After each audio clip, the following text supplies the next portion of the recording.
and it was also evident why I was in his hotel room that night. The man's personal life couldn't exist with the way he seemed to be in a deeper relationship with this hospital, his job, and his patients. Getting laid was an easy thing for him to do, with anyone he picked, and that's probably how he got by. He was his own man, though, and I was just glad he was so attentive to my dad, ensuring he was healthy with his new implant. I couldn't ask for anything more from the man, and in truth, I knew the guy had nothing more to give in a relationship. That was simple to see after the past 3 weeks.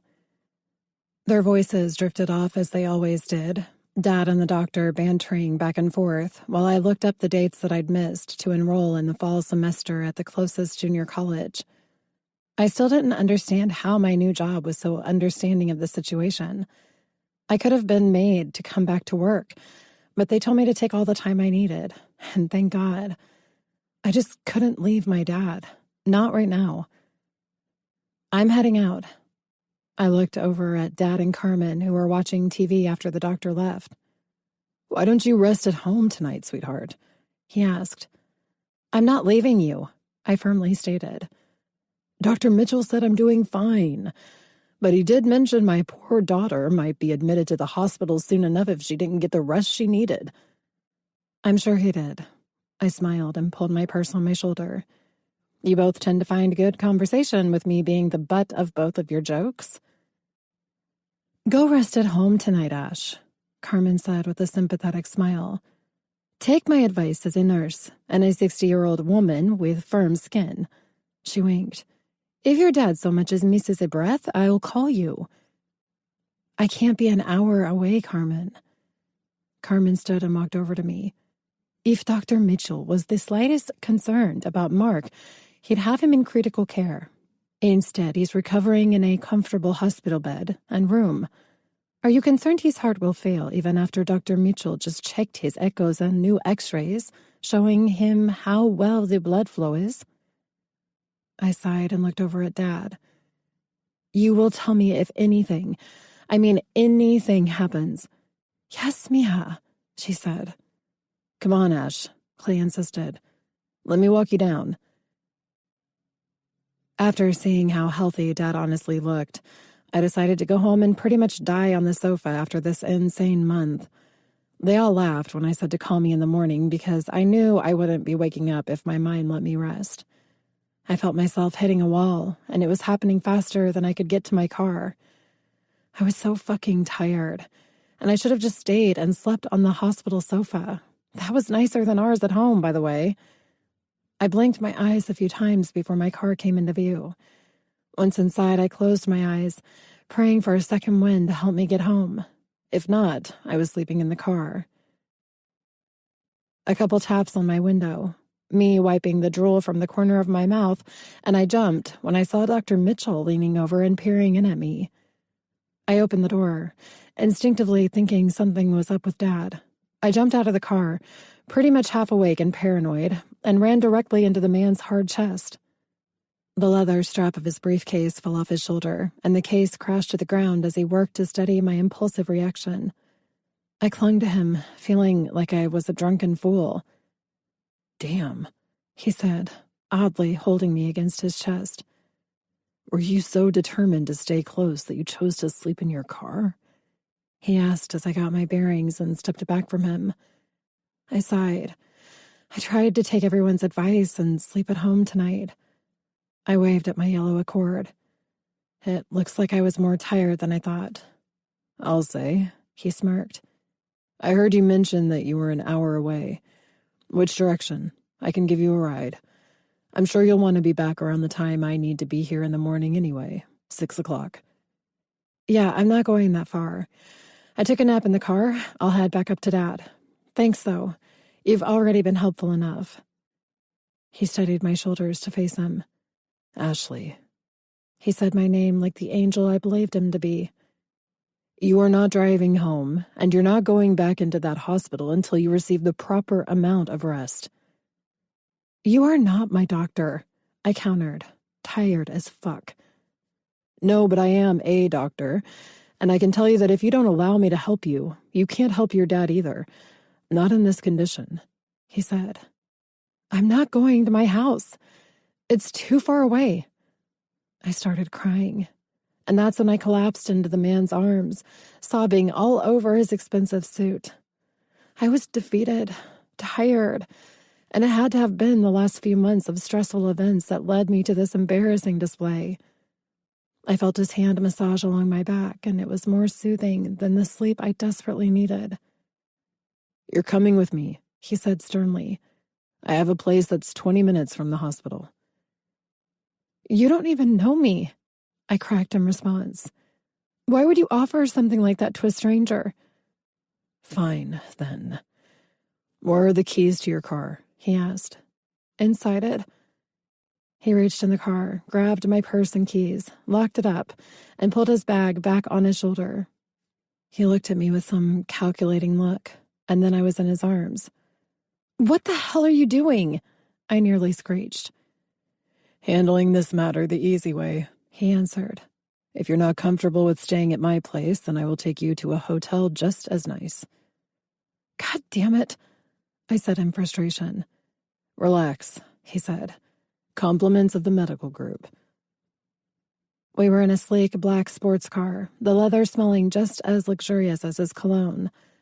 I couldn't believe I was in the man's car, being shuttled to a hotel and leaving my dad behind. "Your dad is doing exceptionally well," he said, revving the engine, shifting gears, and switching lanes. "You, on the other hand, will join him if you don't allow your body rest. Somehow I feel like I'm keeping the same hours as you." He looked over at me and smirked. "I'm a bit more conditioned for the job. I do, however, eat well and sleep in my own bed, or at least a bed and not a sofa."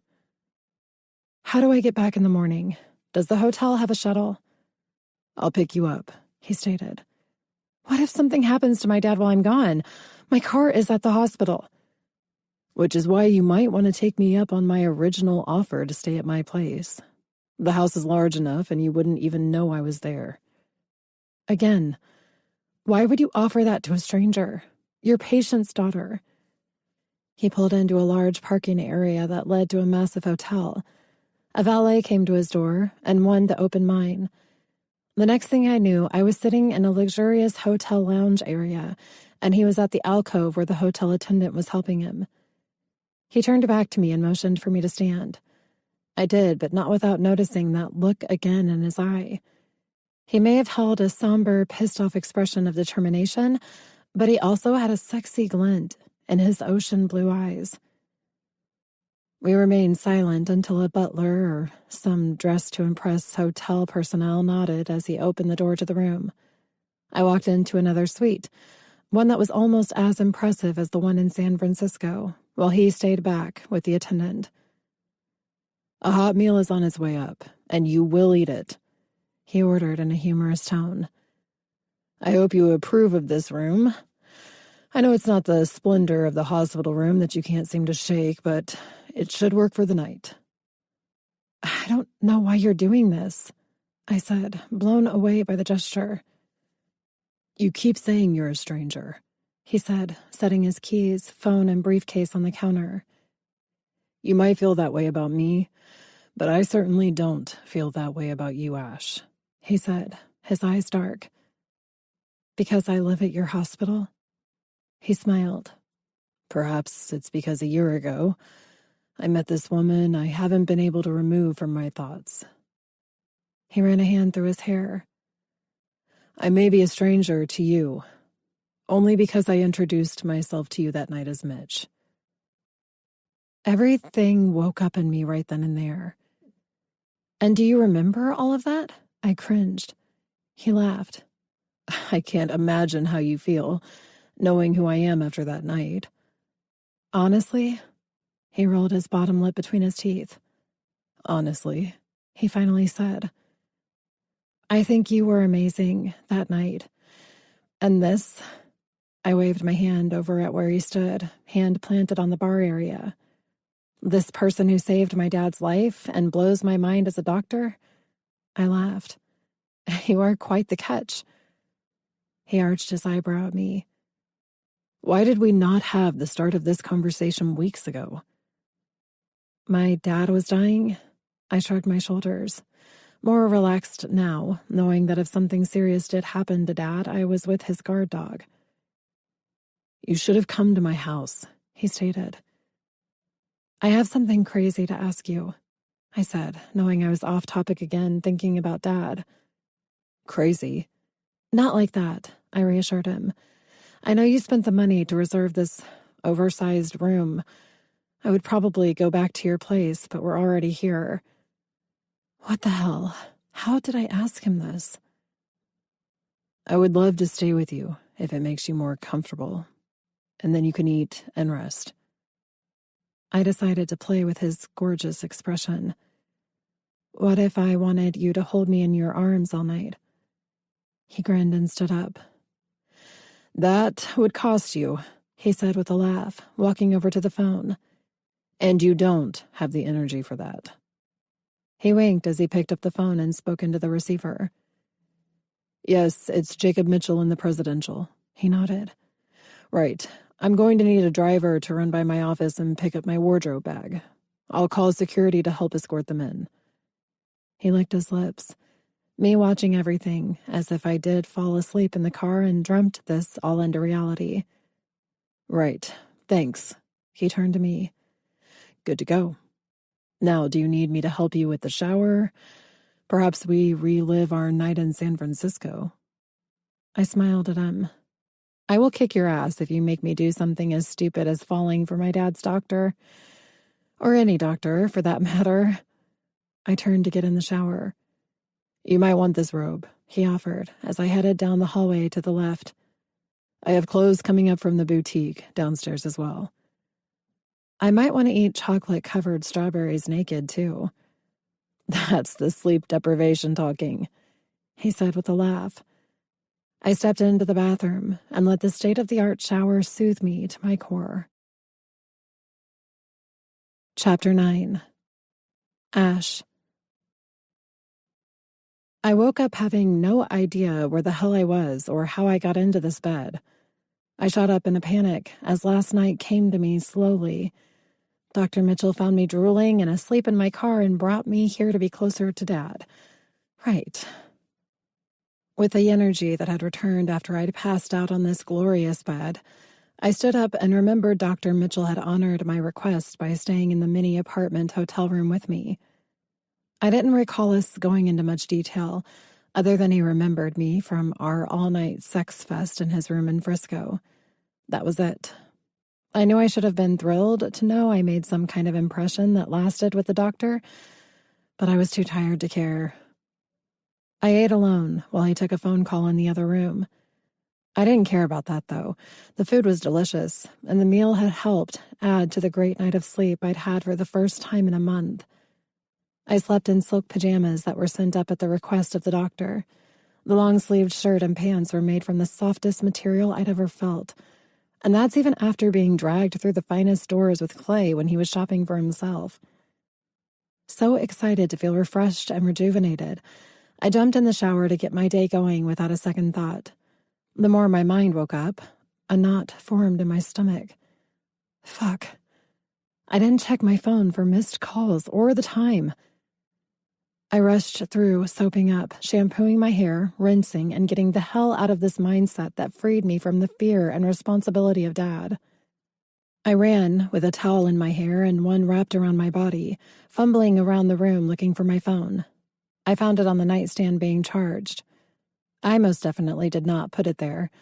I flipped through the phone, no missed calls, and one new text from Carmen. Carmen. Your daddy's doing great this morning. He already had his breakfast and did breathing and walked much better than yesterday. He said to take your time getting ready, and he'll show off for you when you get here. His words, not mine. I went to text back, but my blood was boiling. It was 8 o'clock in the goddamn morning. That asshole left me here. Fuck him. I clicked on Carmen's name, my phone dialing out. She'd better answer, I thought, chewing on my thumbnail. Hey, mija, she answered in her peppy voice. You sleep well? Carmen, I nearly growled into the phone. Why didn't anyone call me? And why did your text come through 15 fucking minutes ago? Hey now, you'd better put a lid on that tone with me. She snapped back at my aggression before calmly continuing. You needed the rest. After Dr. Mitchell saw your dad this morning, even he said you needed food and rest. He found you asleep in your car. You try explaining to me how this is healthy for you or your dad. I ignored the lecture. Dr. Mitchell was already there this morning? Yes. Her voice was stern and solid against my furious tone. And on his weekend off, when he typically allows Dr. Chi to care for his patients in his absence. The door latch clicked. He must be back. I have to go. I'll catch an Uber and see you in a few. You need to relax, Ashley. Your daddy's happy and relieved that you got some rest after Dr. Mitchell told him you'd been checked into a lovely hotel room. Don't work up his blood pressure because of this unnecessary guilt you are carrying around. Everyone has both of your best interests at heart. Remember that. Fine. And thank you, I said before ending the call. Dr. Mitchell? I asked, storming into the living room area of the hotel suite. Right here. Our eyes met, and his went directly to the towel wrapped around my body. I crossed my arms around the towel. Is there a reason you took off to the hospital without me?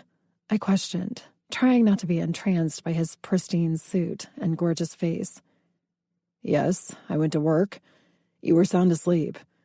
I also assumed you would appreciate the full rest you were able to receive after all you've been through. He stammered. That's lovely for you to assume, I said, not wavering. I thought the entire reason for you putting me up here, you staying here with me, it was for your help to keep me close and get me back to Dad first thing this morning. His face grew stern. I understand that you desire to be with your father at every waking moment. However, if you didn't get as much rest as you did, trust me, you'd create more stress for the man when he learned you were admitted to one of our floor units. Don't pull that shit on me. I tried to counter his possible truth. I can't leave him, I said, sorrow and guilt. My God, you don't understand.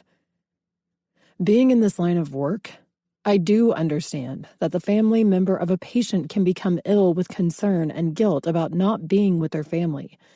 It is why we advise other family members to help with that burden. In your case, Carmen has filled the gap of your family. Your uncle and aunt, I believe it was, informed me that their work and distance from the hospital would not make it possible for them to help your father and you. Carmen has volunteered to be there for as long as you and your father need, while he recovers in the hospital. I exhaled. Fuck my uncle and aunt, I said in anger. Ashley, Dr. Mitchell said, walking toward me as I held out a hand out to stop him from closing the gap between us. I'm no therapist, but I can easily see where concern over an issue that is no longer severe is not healthy.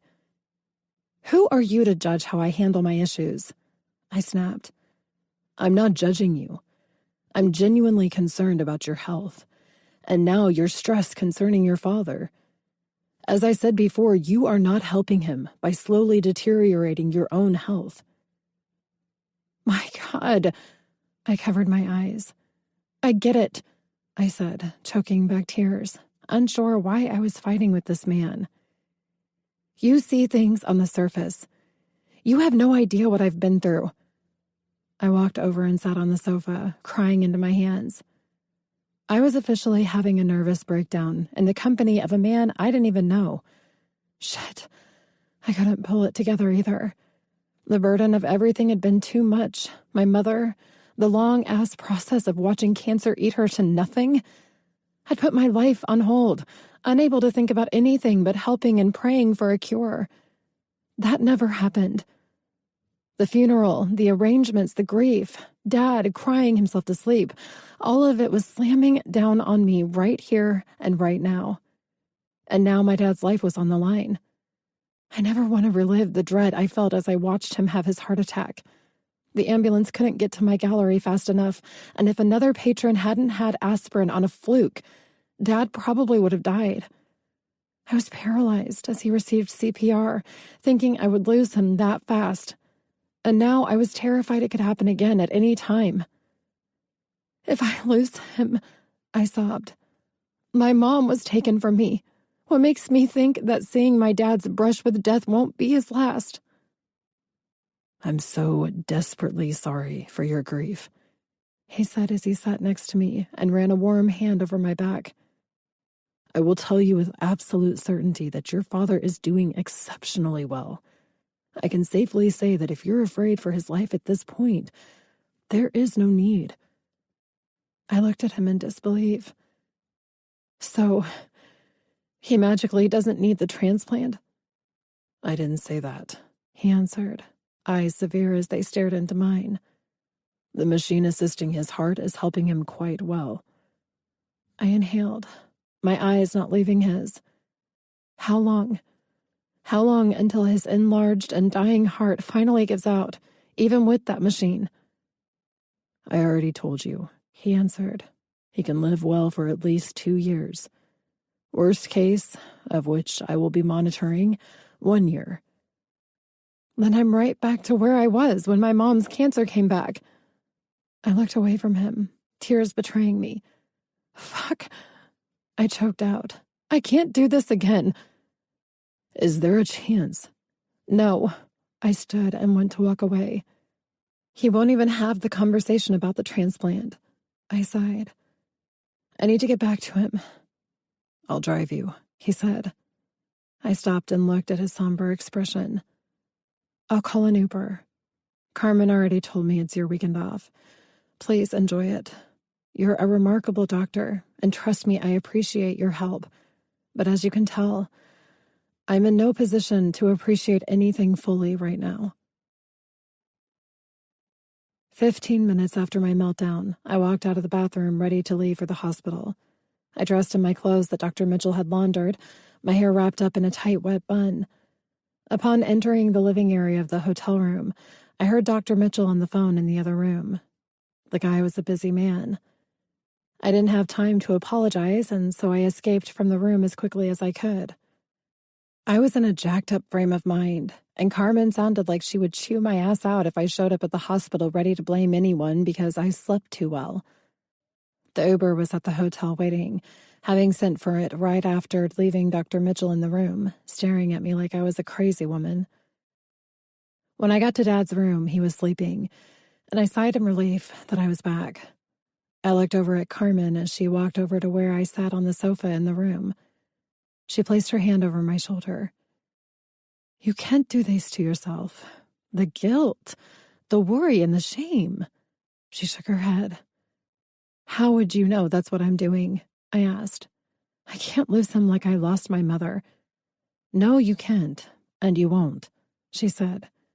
But you also can't carry your mother's death around like this. It's not healthy. You will end up sick. It's not good for you or your father.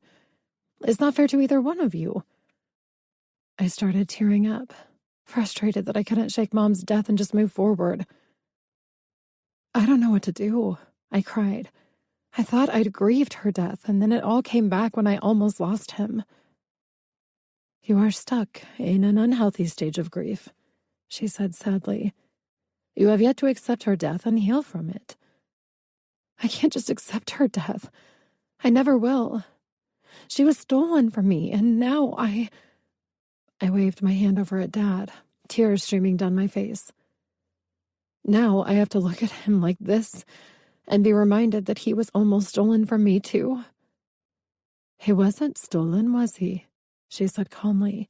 He's still with you, mija, and it's not every day that the best surgeon in the world is the one who cares for him now. You are blessed in many ways with Dr. Mitchell and your dad's strong will to be with you. He's a survivor. She frowned and ran her hand over my hair. Though you aren't acting like you are. I just want it to be over and everyone safe. In time, she smiled. But if you don't start living your life for you, you will be in worse shape than your dad. I don't know how. I'm scared to lose him, to leave him. Because that is your only focus, she said. You must find a distraction. We will work on it together. I will help you." She softly slapped my leg. "And I will help your dad." "You don't have to take on our burdens, Carmen. You're doing so much already." She smiled. "You have good souls, you and your dad. You are good people, and I like to help good people. It's why I do what I do." She stood, hearing shuffling outside the room. "We will work to make you happy and healthy again." She looked at the curtain. "I'll be back. Your dad will be waking up soon." I sat there, not knowing what to say to Carmen. She was a guardian angel, so much more than only an in-home health nurse. She and Dr. Mitchell were both godsends to Dad and me. I just wished I could stop these toxic feelings of worrying about Dad. I had to get my shit together, or all I'd be doing was reversing the work Dr. Mitchell did to save Dad, the work Carmen was doing to help him recover, all of it. I couldn't be the thorn in everyone's side. Here I sat, knowing I'd walked out on Dr. Mitchell's ridiculous generosity like a crazy bitch. Jesus Christ, I could never face that man again. I couldn't imagine what the man thought of me now. I didn't want to know. I wanted to find my happiness and free spirit again. I had to hope I could, or I was seriously fucked. The way Carmen spoke, I had a feeling she'd make sure I took care of myself. It didn't seem like she'd have it any other way. Chapter 10. Ash. After a month of being on edge, my nerves had calmed to a point where I wasn't in this obsessed and, as Carmen had noted, extremely unhealthy attachment to Dad's heart illness. I got my butt back to work. I needed it, and everyone around me needed it. Dr. Mitchell's words haunted me, but I'd fucked everything up with him that day. After being insistent on not taking his help in getting back to Dad and going off on him for what was just anger toward myself, I never wanted to face that man again. I was a total idiot, and still, the man was amazing toward Dad. Dad and Carmen saw him once a week, and there were times when Dr. Mitchell would even call to check in between his office patients. He truly was the best guy for Dad's condition, and I slapped him in the face for it. I hadn't seen him since that day, letting Carmen accompany Dad to his doctor's appointments instead. Carmen and I'd had a lot of fun discussions about her childhood, growing up in Mexico, her family, and her life. She was a fascinating woman, and I started to take note of a more intimate bond she was sharing with Dad. I hadn't seen him this happy in far too long. She gave him his youth back, if not physically, mentally. I loved listening to them interact, and I truly loved her care for both of us. I swear to God that if Carmen wasn't in our lives, I'd need a therapist. With her encouragement, I was able to return to work. It had been a month of impressive sales for the gallery, and I couldn't be more excited to return to my passion for painting and sculpting again. I'd been painting out in our garage, letting the brushstrokes against the canvas fuel me into bringing any ocean inspiration to life. Lately, I found myself obsessed with the ocean. The waves, the surf, sand, all of it. The pastels were my favorite recently.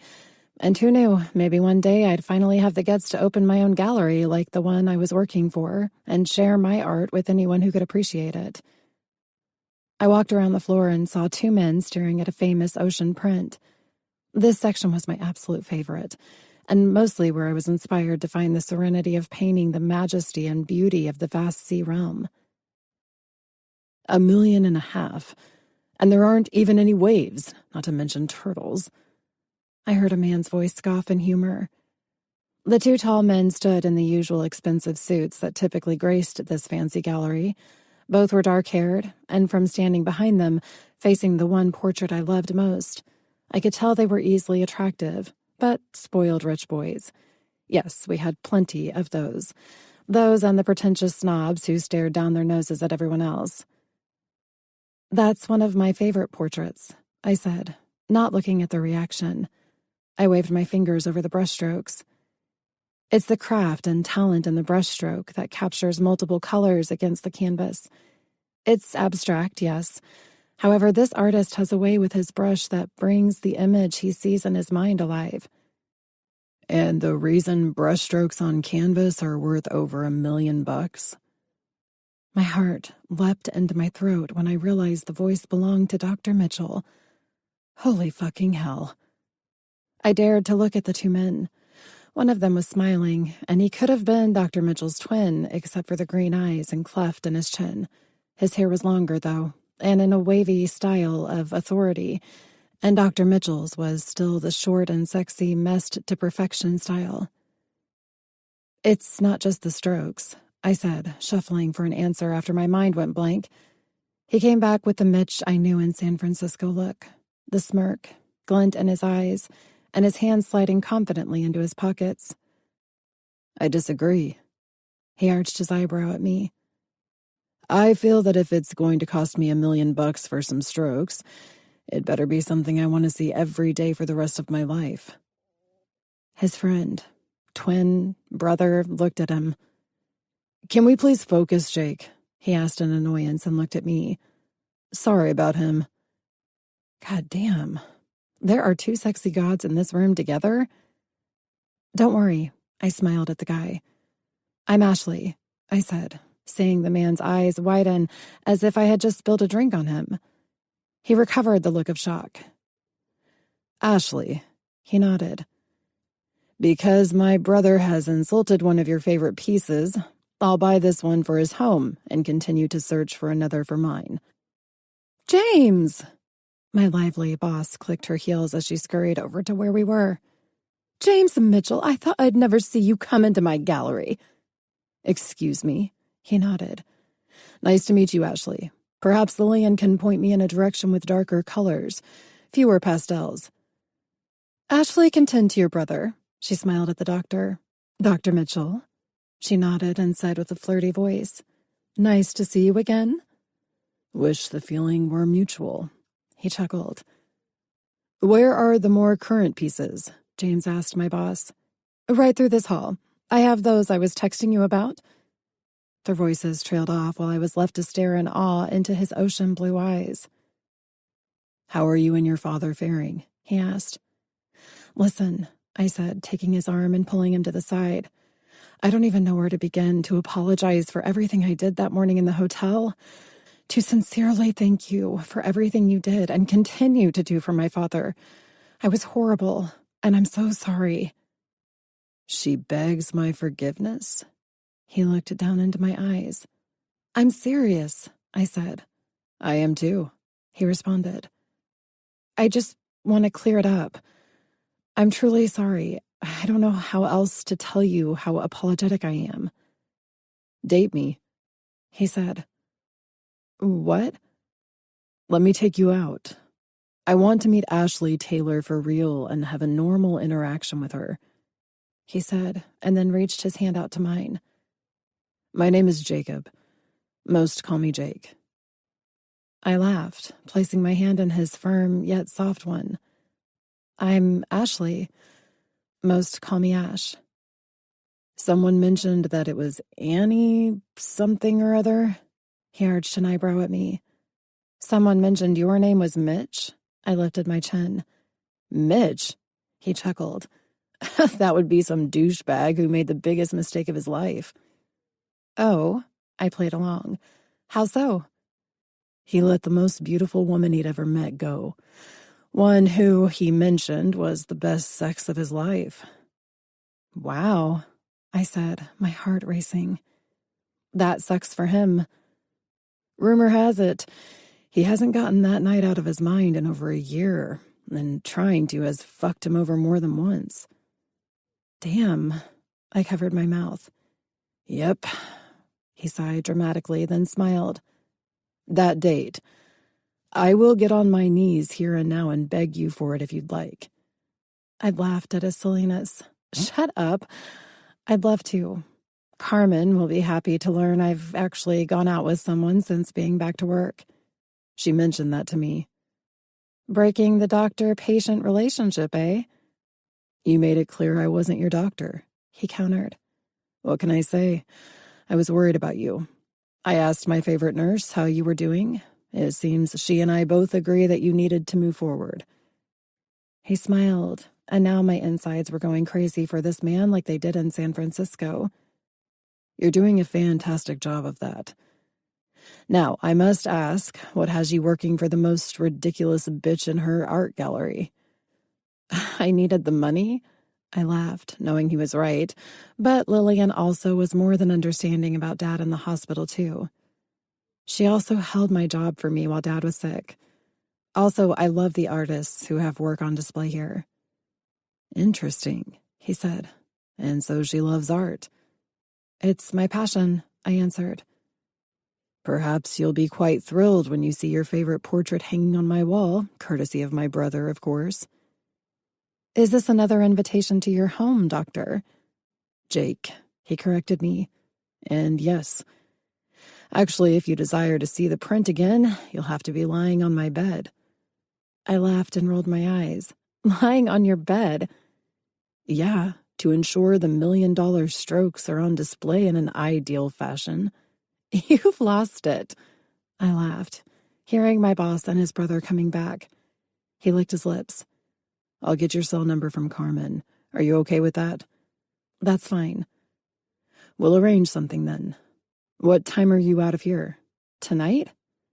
"Indefinitely," he said with a sigh. "Of course tonight." 5. "You comfortable with me picking you up tonight?" he asked. I'll swing you by your house. We'll check on your father together, and then perhaps I can have the rest of the night with you." "You think of everything, don't you?" "I've had nothing else to think about, other than trying to see you again." He went to step away. "I do hope you aren't working tomorrow either. I have the entire day off, and would love to have you wake up in my arms. This time, I'm not letting you leave like before." Chills covered my body, and I stood there in shock that this was happening again. Seriously, what the hell did I do to gain this man's attention? I watched as he and his brother walked out of the front atrium and disappeared outside. Both men commanded the area. It was like together they could run the country or something. I had to thank Carmen for this freedom. Something also told me I had to thank Jake, too. All I knew for sure was that if he kept looking at me tonight the way he did just now, I might just have to wake up in his arms and see just how my day off tomorrow would work out. Chapter 11. Jake. I contemplated at least 1.5 million different ways I could take Ashley on a date. I hadn't done the dating thing for years, and even when I did, I didn't feel this particular way about the woman I was taking out. I couldn't explain the draw I had toward her, but I wasn't going to fight it. For more than a month, I'd watched her, a different side of the woman I'd met over a year ago, care for her father in a highly admirable way. From what I'd gathered on the few interactions I'd had with her since her father had his surgery, she was responsible, and it was apparent she'd put her life on hold for him. Carmen was a saint for taking me up on caring for Mr. Taylor. I was thrilled to see Ashley, her dad, and Carmen connect on an entirely different level than I had anticipated when I offered to pay for Carmen to handle the in-home health care. Hell, I enjoyed Mark more than most of my patients. The man was direct and stubborn, yes, but he and I had built a unique relationship outside of what I expected. Perhaps it was my internal feelings of desire more than just a one-night stand with his daughter. Who knew? What I did know was that if he found out about that shit, he'd probably kick my ass, even with his heart condition. Shit. I had to think. I had an hour until Ashley was off work, and I had made reservations close to my place in the Hollywood Hills in case she felt more comfortable there and closer to her dad. I didn't think she was still allowing her fear of losing him at any second to continue to rule what she did, but I hadn't talked to her since that morning I'd let her sleep in at the hotel. I would have preferred the retreat of my beach house in Malibu, which is also the place that her favorite portrait was delivered and received by my housemaid, but that place was more than an hour away, and I wasn't sure she'd be okay going that far. I hoped that she would be, though, so I had also made reservations at the Penthouse, where seafood would be on the menu. I strummed my fingers on the steering wheel of my car, stuck in traffic and eyeing the clock to find I had about 30 minutes until she was off. My mind was all over the place, trying to make this a comfortable night out, and I knew I was overthinking all of it. I'd called Mr. Taylor and was thrown onto speakerphone with Carmen's shrill of delight that I was taking Ashley out for the evening, and that settled my nerves more, but both were zero help in the dating department. They practically begged me to take Ashley off to a retreat to give her a break. Thank God Mr. Taylor thought well enough of me to say, "Don't bring her home until Sunday." Having gotten to know Mr. Taylor on a more candid level, I knew that he was half joking and half serious. Now to pick her up and hope I survived this date without making a jackass out of myself. I swear to God that I felt like I couldn't think around the woman. Shit, her car, I said to myself, gripping the steering wheel and switching lanes where I found a hole in the traffic and accelerated to a piping hot 30 miles an hour. I used the car phone to dial out. "What's up?" Colin said, answering with a laugh. "Wait," he laughed again. "You don't even have to say it. I know you're wondering whether or not I forgot to get Ashley's car." "You finished?" I sighed. "And yes, I thought you'd have already picked it up and dropped it at my house by now." "The pad, right?" he asked, using the term everyone referred to the Hollywood Hills house as. "Yes," I said. "Have you dropped it off yet? Ashley said she was cool with you getting it when I texted her." I heard him and a woman laugh. "I'm on my way there now." "You're supposed to be at the thing with my brother in less than an hour," I mentioned in confusion. "That I already know, brother," he said. "It's why I'm in my car and not taking the Uber you suggested. I've got Katie with me and she'll drive Ashley's car while she follows me to your place." My lips twisted. Who the fuck is Katie? "Katie can drive your piece of shit. You're driving Ashley's car," I said. "I'm in the Lambo, man. Sorry, but no one drives this car," he answered. "Colin," I said, not wanting a shit show to blow up all over the damn car, but I told Ashley it would be Colin driving the vehicle, not some chick he picked up to wear as his arm candy at my brother's get-together. "No one drives this car," he said while I shuffled my thoughts. "Katie, is it?" I questioned, jumping over Colin's commands about his car. "Yes, here." Good. I could tell I was on the car phone, and it was half the reason I wasn't calling my best friend out for throwing someone I didn't know in Ashley's car. "You know how to drive a stick?" I asked, internally praying she did. "Yes," she responded in a low, questioning voice. "Do you think you can handle the horsepower of that car you're in?" I asked with a smile, knowing that Colin couldn't be a dick and he'd put me in worse positions than the one I'd just thrown him into. Yeah?" she sighed. "I'm just not sure." "Colin's cool with it," I answered for my silent and most assuredly pissed off best friend. "Colin, take the side streets through the hills to the house." "Jacob fucking Mitchell." His voice rang through my car in a pissed but humored tone. I could tell he was off the speaker and I was talking to him alone. "You are an ass who owes me, number one. Number two, I'm in the parking lot to the gallery staring at a Honda Accord that's oxidized so much the FBI couldn't figure out the factory color. What the fuck are you even asking of me? To be my friend and take care of Ashley's car for her? You call my car a piece of shit, yet I believe that's exactly what I'm looking at. Tell me again why I'm trusting a woman I met last night with my $100,000 car." "Because I'll buy you a new goddamned car if it gets a scratch," I answered, shifting gears and taking off after the traffic broke and the freeway opened up. "You're willing to buy me a new Lamborghini if mine gets scratched? And the car you're asking me to take care of looks like it should be on the cover of Rust Bucket Weekly."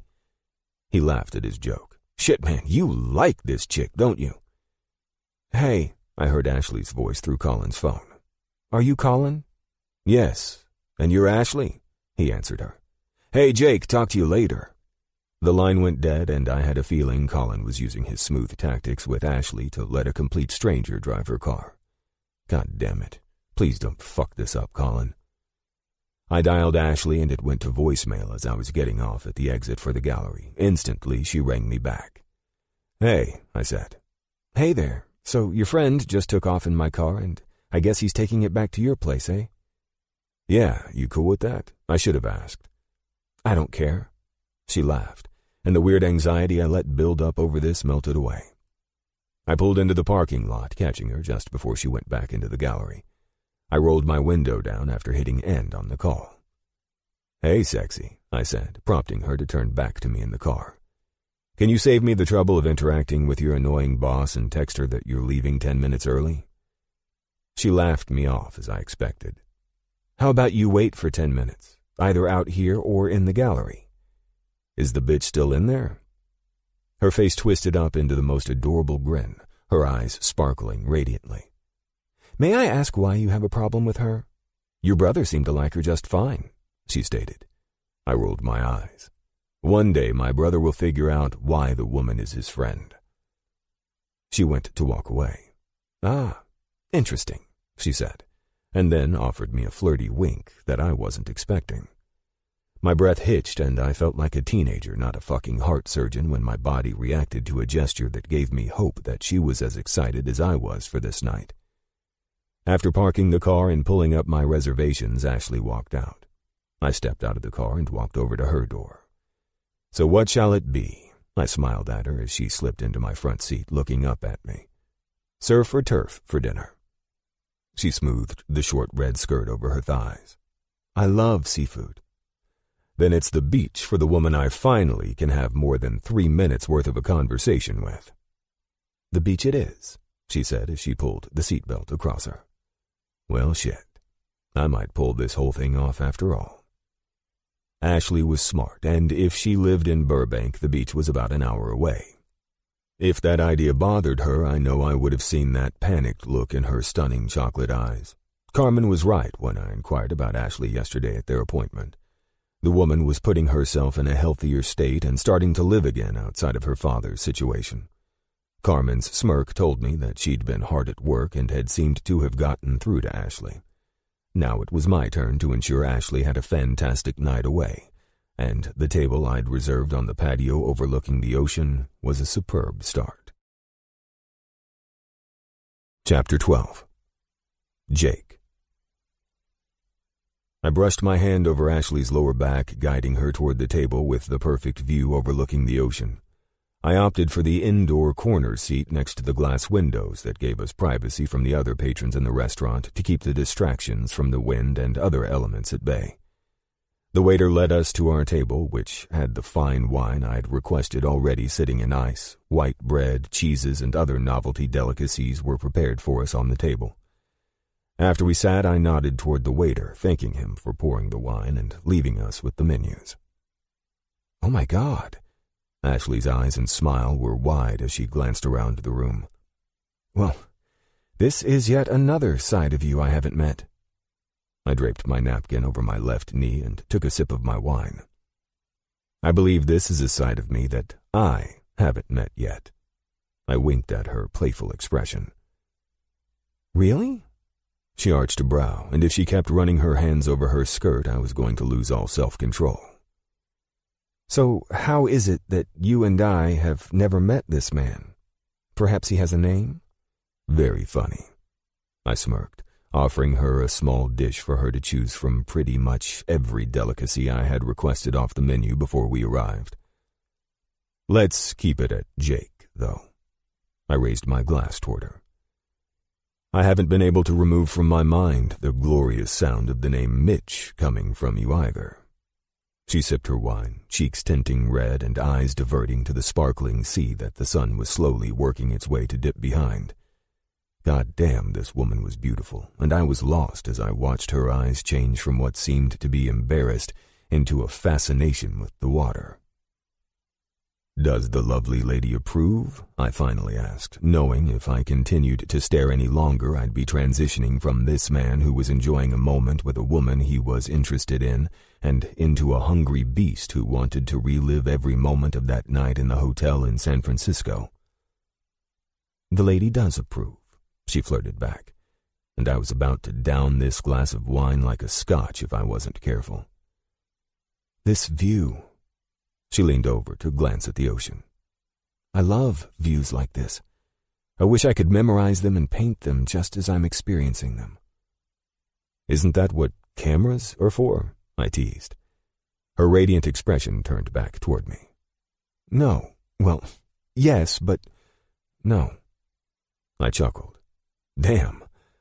If I thought like that while performing a surgery, I'm fairly confident my patients wouldn't trust me with their lives.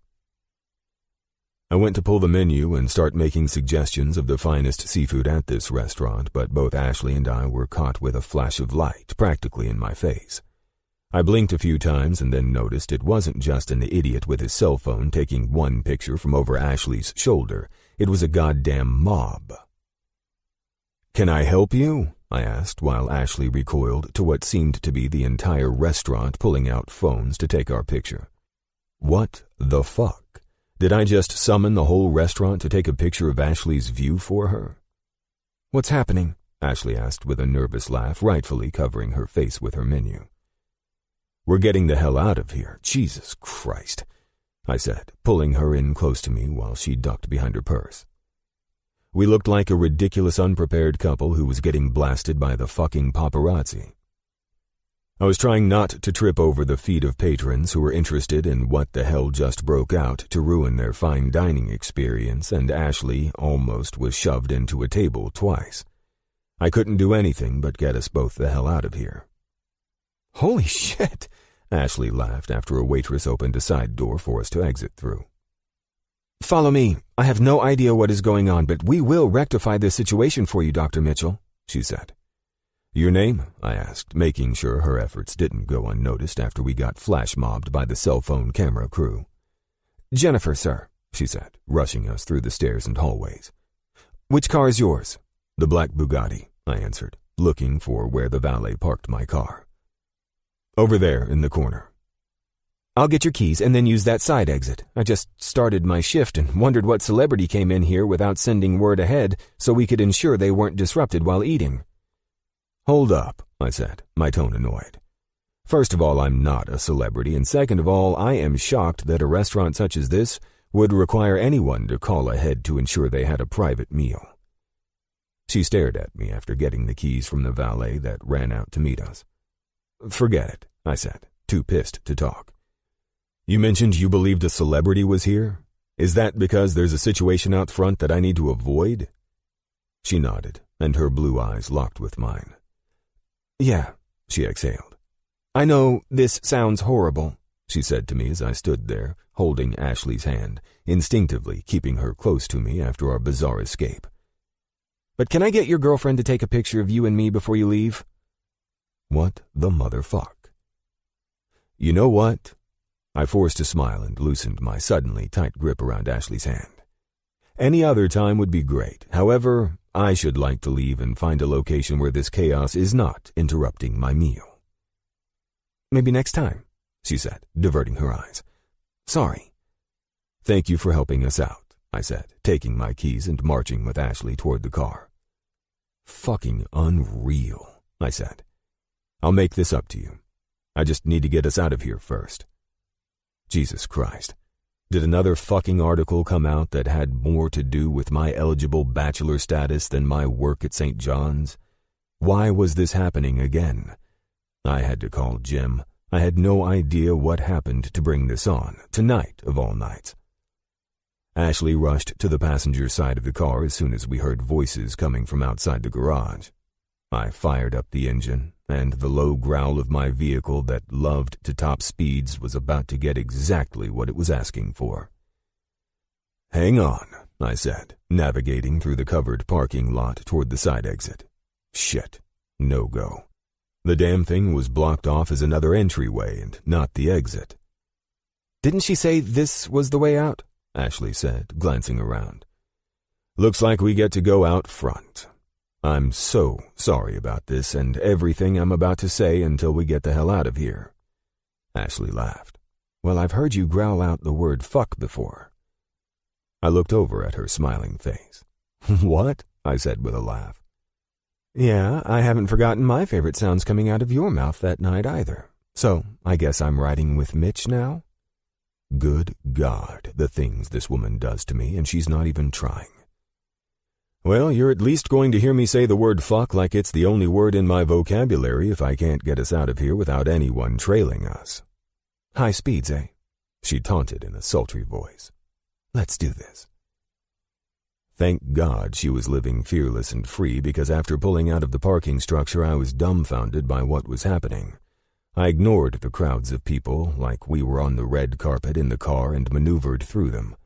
Once we were on Highway 1, I glanced up at my rear view, seeing 2 cars that seemed to be pursuing us.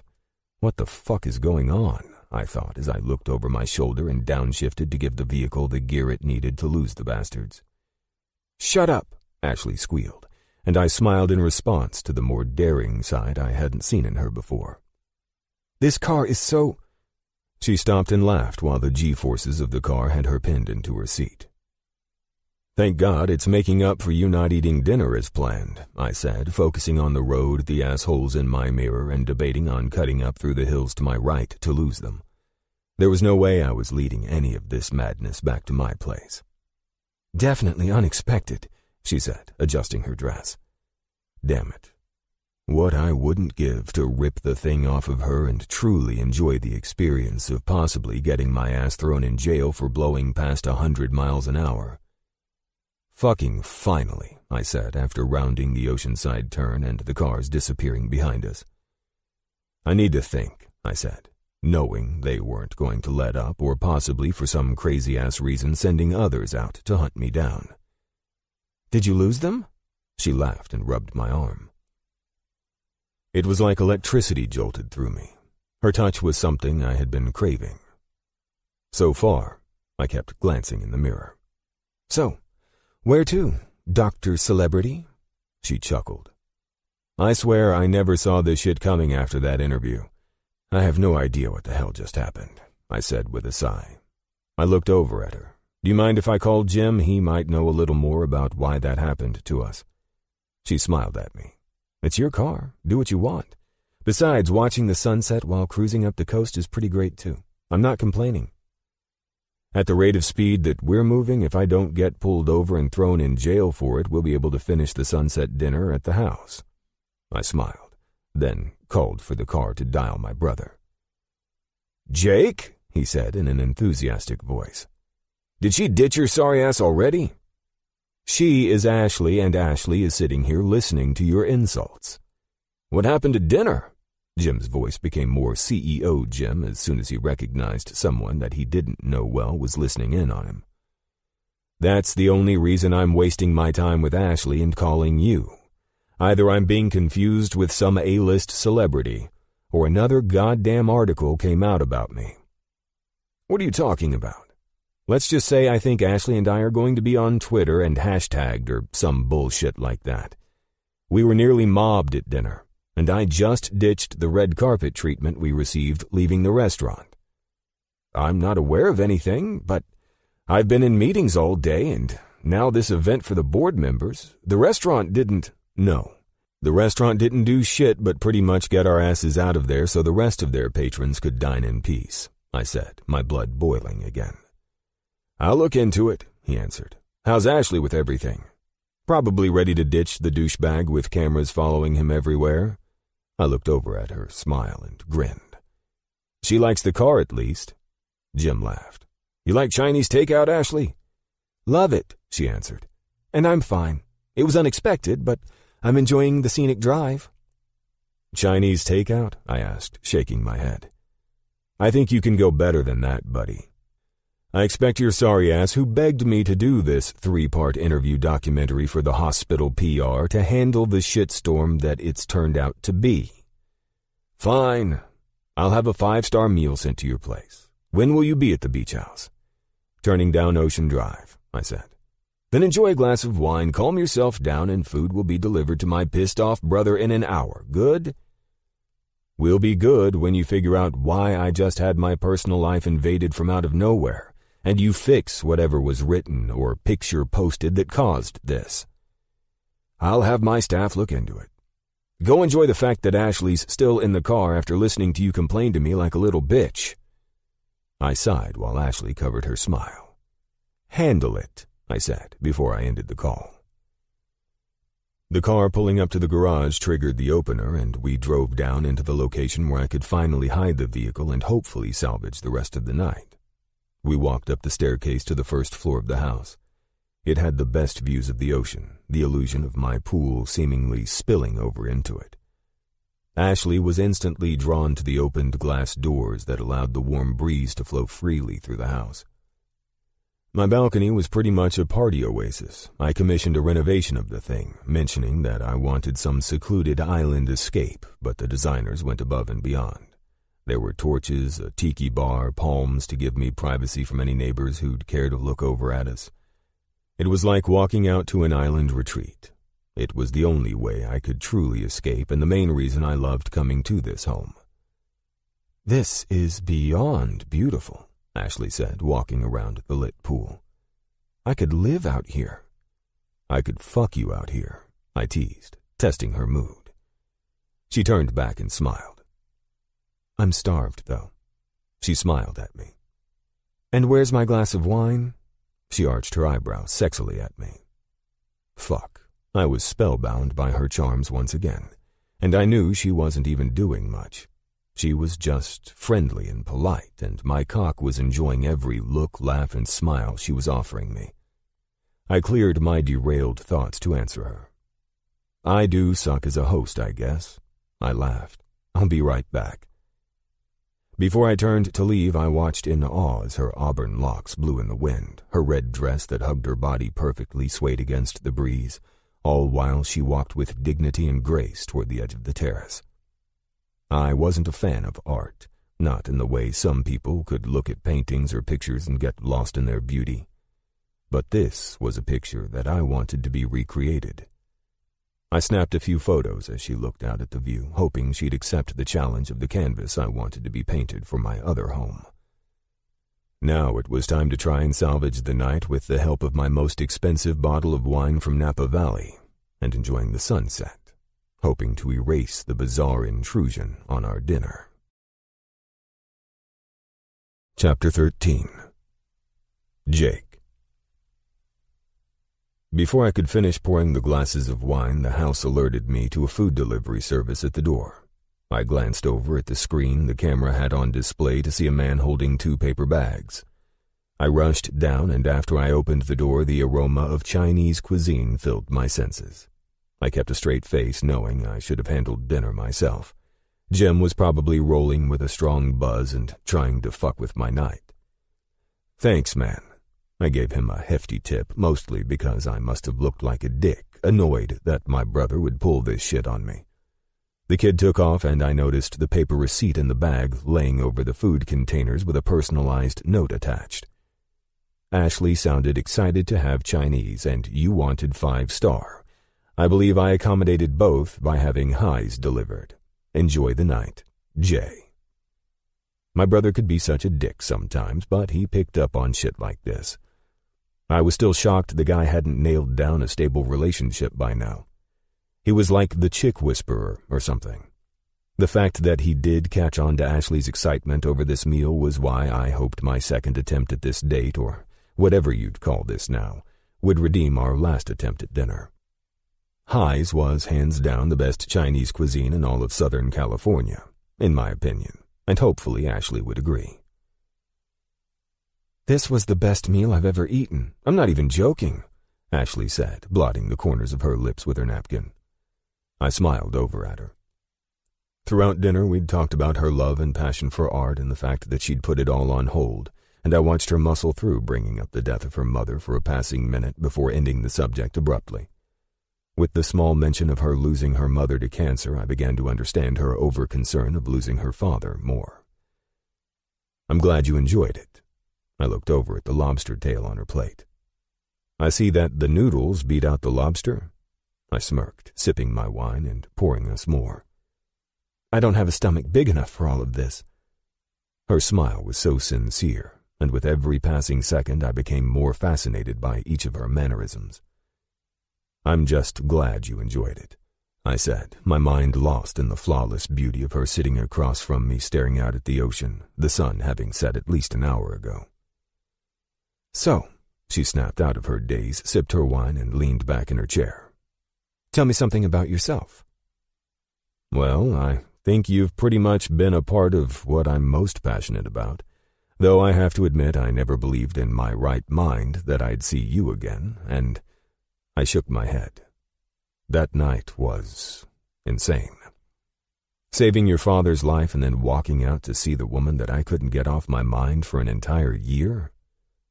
So that conference, the wedding, the coffee house? She took another sip of wine. I was the keynote speaker at that conference. It was Jim's idea after knowing I got suckered into doing that stupid wedding to bail a friend out. Well, she arched an eyebrow.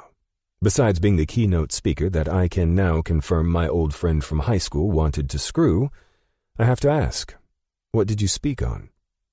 I licked the wine from my lips. Heart transplants and the advances in medical science that have taken place so swiftly in the last few years. I shrugged. It was everything I went over in that interview for the docuseries. Those people just got the privilege of being bored to tears, stuck in a room and listening to me talk about it for 8 hours. She grinned. You are definitely a man who's passionate about saving lives, she said, eyeing me. I find that so attractive about you.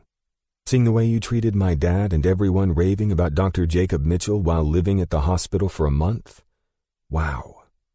You have the looks and the brains, she teased. I could agree that you, Ashley, would be the one out of the two of us to be praised for both of those qualities. It's Ash, she said with an exhale. I think by now you'd know that's what everyone calls me.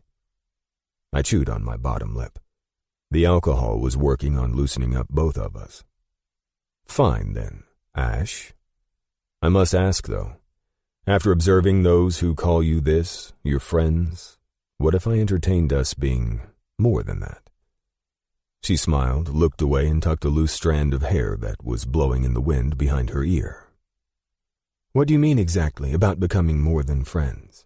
She looked back at me with a daring look that my dick responded to first. I didn't know we were friends. And yet, here you want more?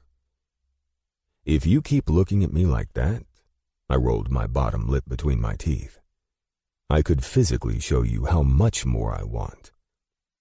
She chuckled and leaned forward on the table, my eyes lowering to her breasts hiding behind her dress. Should I be afraid? I smirked. Perhaps you should. She inhaled. I haven't been with anyone since you. Since that night. The wine is making my goddamn night. Fuck me. I love that you just admitted that to me. I sat back and sipped my wine. I was determining how this went from wanting to learn more about this woman to being on the brink of reliving that night again. She shrugged. What about you? Fuck. Unfortunately, I answered. I tried to shake the fact that with you it was the best sex I'd had. How'd that work out for you? I wished I knew there was a chance to have it again, or I wouldn't have wasted my time. She giggled and stood. I followed and brought her into my arms. Should we see if we still have it, or if it was just a one-night stand that made us both long for that night again? I ran my hand along her cheek. I swore to myself that if I ever got another chance with you, I'd never fucking let you go. I pulled her into my body and tilted her chin up, eyes meeting mine. I don't plan to fuck you all night and lose you again. I want more from you. She ran her fingers over my lips and smiled. Why don't we let me decide that? Her eyebrow arched in this sexy, seductive way, and after that, it was fucking over. I was more than starved for this look, this acceptance, and whatever I did in this world to deserve this moment. Screwed dinner, dates, and rude interruptions that threatened to ruin what I really wanted. Her.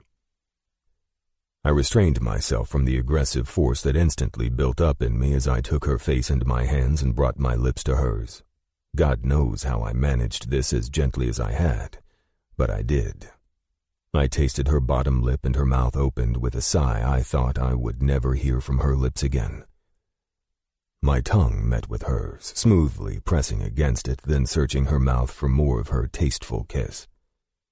I felt her body melt against mine, and I held her tighter, kissing her with more power, and letting a groan of my own confirm how desperately I needed this kiss and her hands pressing hard against my back. Throughout the last month of torture in her presence, I'd memorized these lips.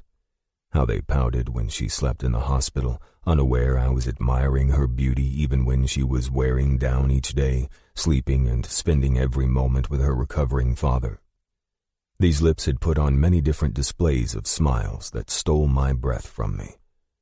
My favorite becoming the smile she held when she bantered with me for the few seconds that I'd caught her attention at the hospital. These lips had already captured my attention when they were wrapped around my cock the night we were together. I was lost in the taste of her, and I craved more. It took her pulling away for air for me to cup her ass with my hand, pulling her belly against my hard cock while I kissed along her jaw and down the side of her neck. Ecstasy, fantasies of this moment for the last year, and alcohol had fueled me to carry her in my arms, and we barely made it inside the house before I had her slender frame against the wall, my mouth crashing down onto hers. Her hands ran through my hair, gripping it tightly as I moved from her mouth to the center of her chest. God, yes, she exhaled, and now I was entirely at her mercy.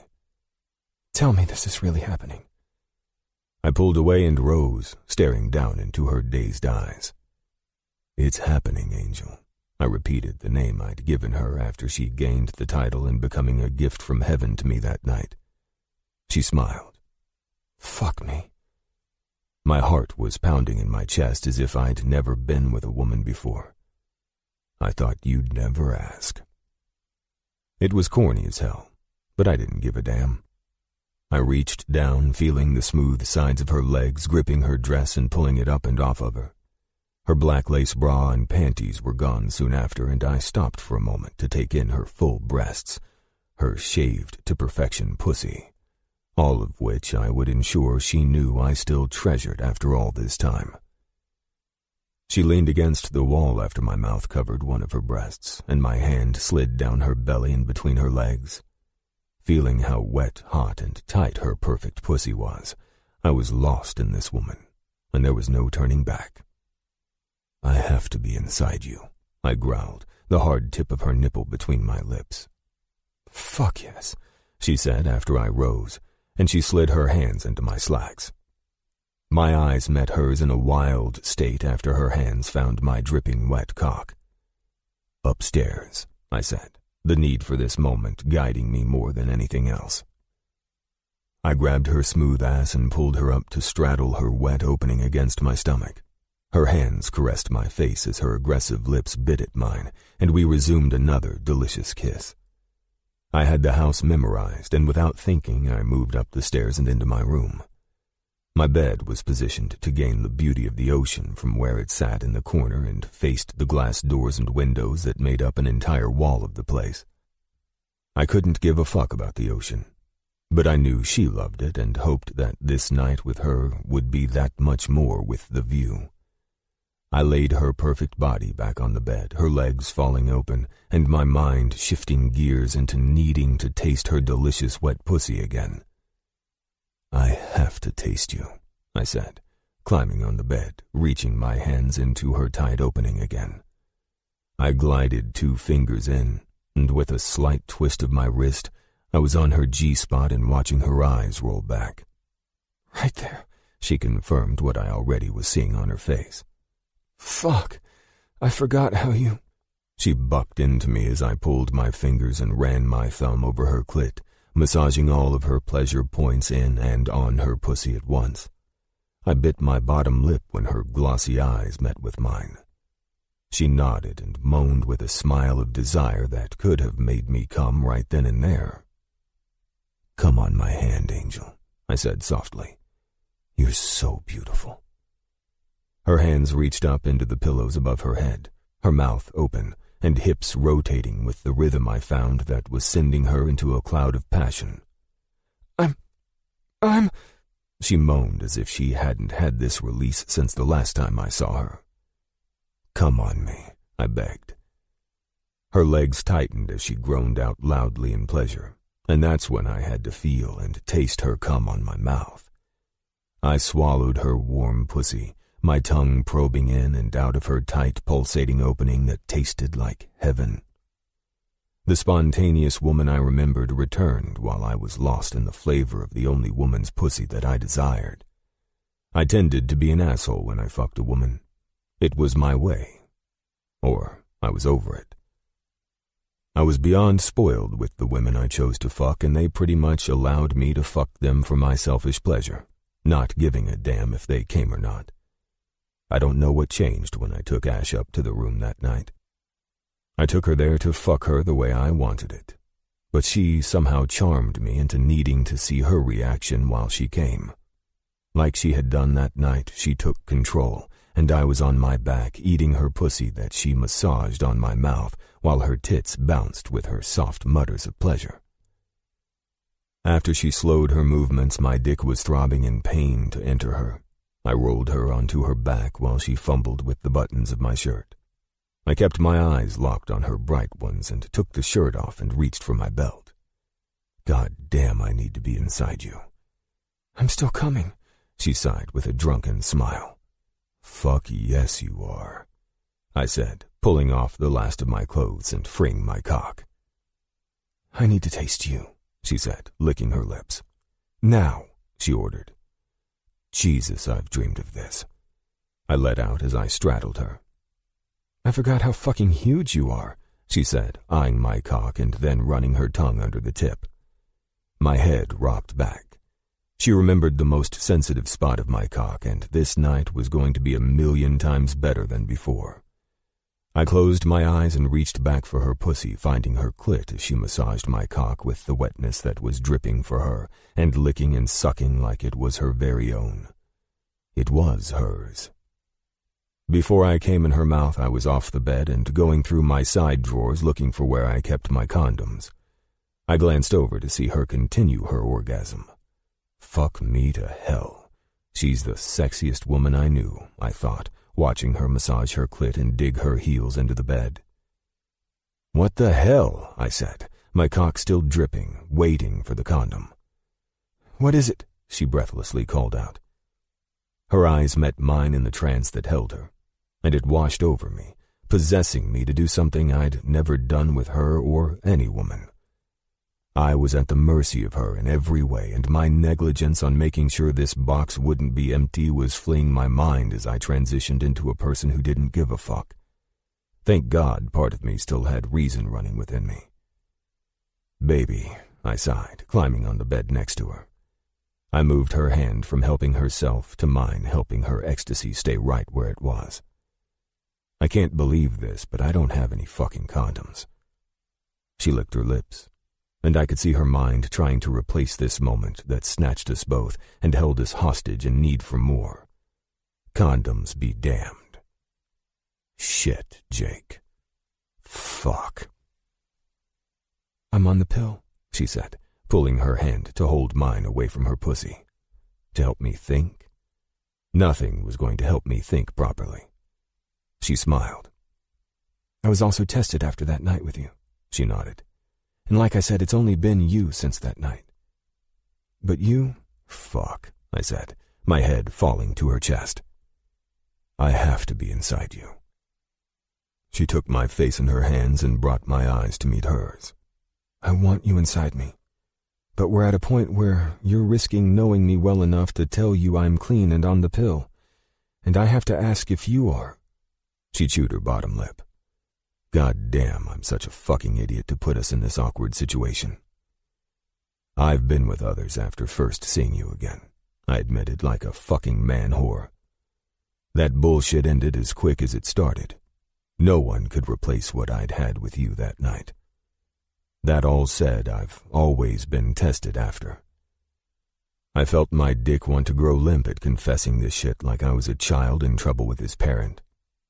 I've never fucked anyone in my life without a condom.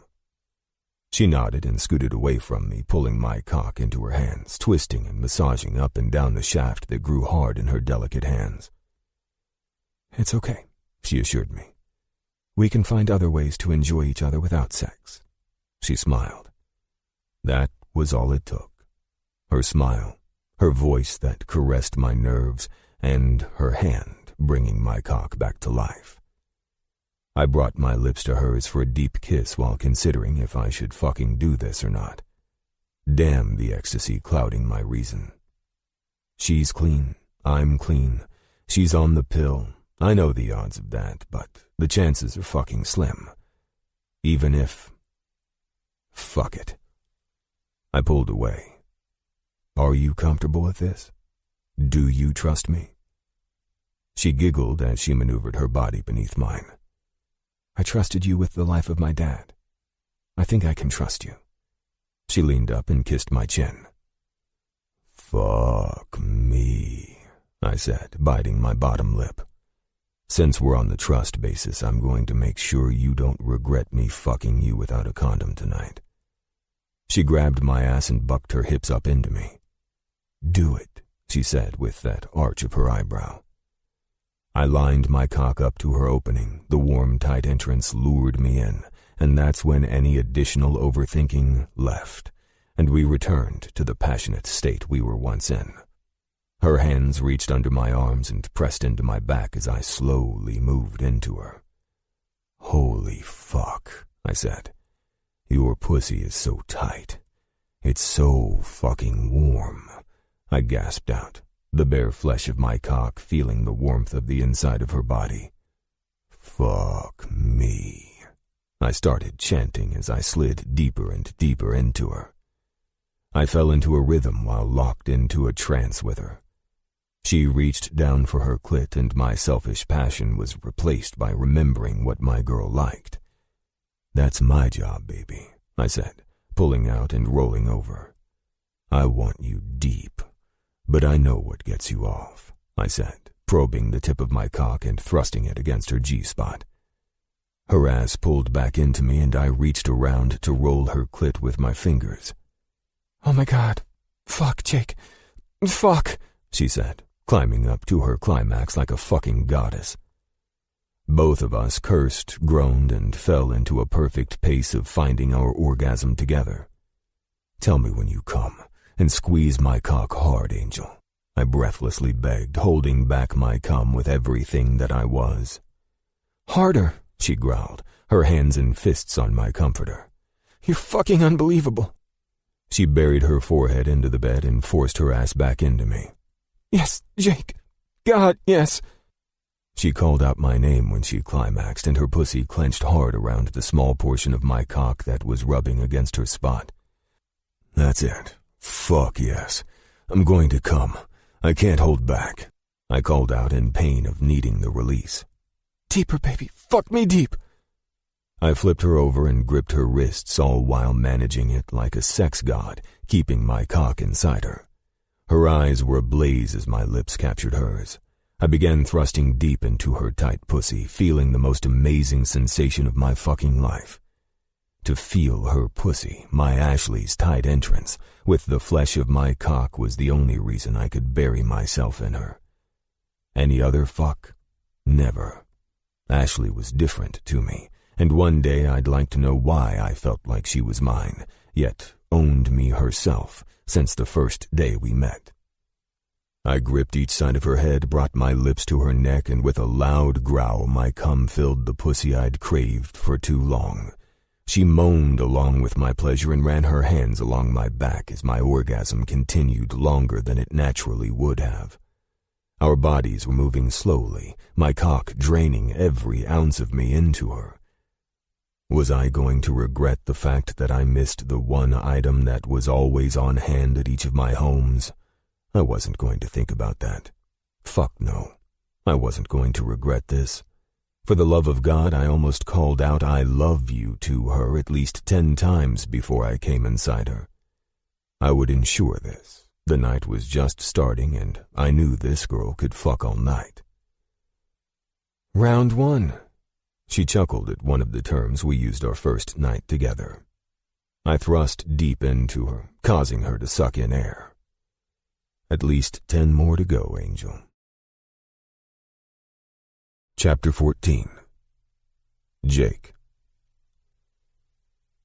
I woke up with Ash curled up on her side, her back and perfect body pressed into mine, while she slept facing the ocean view from my windows. My bicep was her pillow, while my other arm wrapped tightly around her to keep this odd sensation of completeness I was experiencing going. I was spellbound by the woman. There was no other explanation for any of this. The Jake Mitchell everyone knew all too well was a cocky bastard who wouldn't dare entertain the thought of a relationship. The Dr. Jacob Mitchell that everyone knew on top of my bachelor side, the man I truly was. This side of me understood very well that I couldn't think the way I was thinking.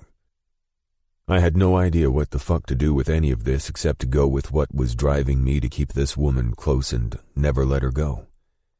Was I selfish in all of this? That was a given, but I couldn't resist how being in her presence made me feel. There was no explanation for any of it, period. I didn't fall for women, especially blindly fall for them as I had her. There was something in the way our eyes locked, her mannerisms of biting her nail while deep in thought over something, the way her face became lit with humor, her free spirit that I sensed every time I was around her. Most of all, she didn't react to me as most women had. There was a depth to her, and internally I was drawn to it. I was mesmerized by her. The sun was moving over the ocean, causing the calm sea that went on forever to roll in a shimmering fashion underneath its rays gently. The cool breeze of the morning filled the room with the salty air that complemented the vanilla and floral fragrance of Ash's hair I'd dipped my face to inhale. "Wow," I heard her say, rousing awake. I smiled when her hand came up, and she ran her fingertips along my forearm. "Finally she's awake," I teased, pressing my lips into her hair. "Sort of had a long evening," she said with a smile in her voice. "Some guy kept me up all night." "What an asshole," I teased. "Surely he knew you needed your rest." "If I'm honest, I think he knew exactly what I needed. And now I get to wake up to this majestic sight." "I'm curious as to what your artistic mind sees." "My artistic mind?" she said with a laugh, but never turned to face me. I wanted to see the wonder in her eyes as she stared out at the open sea. "You made it perfectly clear you love to paint, and your ultimate dream is to create a painting of something that would pull someone to see through your eyes the emotion, passion, and beauty of what your mind absorbs in particular things. I would say that is an artistic mind." "I'm curious as to what your artistic mind sees. Everyone has a creative side. So what do you see?" "Look at you," I laughed. "You have a way of turning everything back towards me. Answer the question. I'm a scientist. You don't want my boring answer to this. Try me." "Very well. I see a large body of water with the sun making it sparkle, or shine, or whatever." "That's good. Now dig deeper. What do you feel when you look out at your sparkly and shining sea?" "Dig deeper?" I questioned with a laugh. "Okay. I imagine a large sailboat cruising through the water with two naked people fucking on the bow." She laughed. "You do have a vivid imagination," she answered. "Why a sailboat, though? Why not a yacht or a little rowboat?" I had no idea what the fuck we were talking about, but hell, I was enjoying it. "Well, the rowboat wouldn't work since it's the ocean and not a lake. And I believe the naked people shouldn't have to worry about rowing when they should be enjoying fucking on the open sea.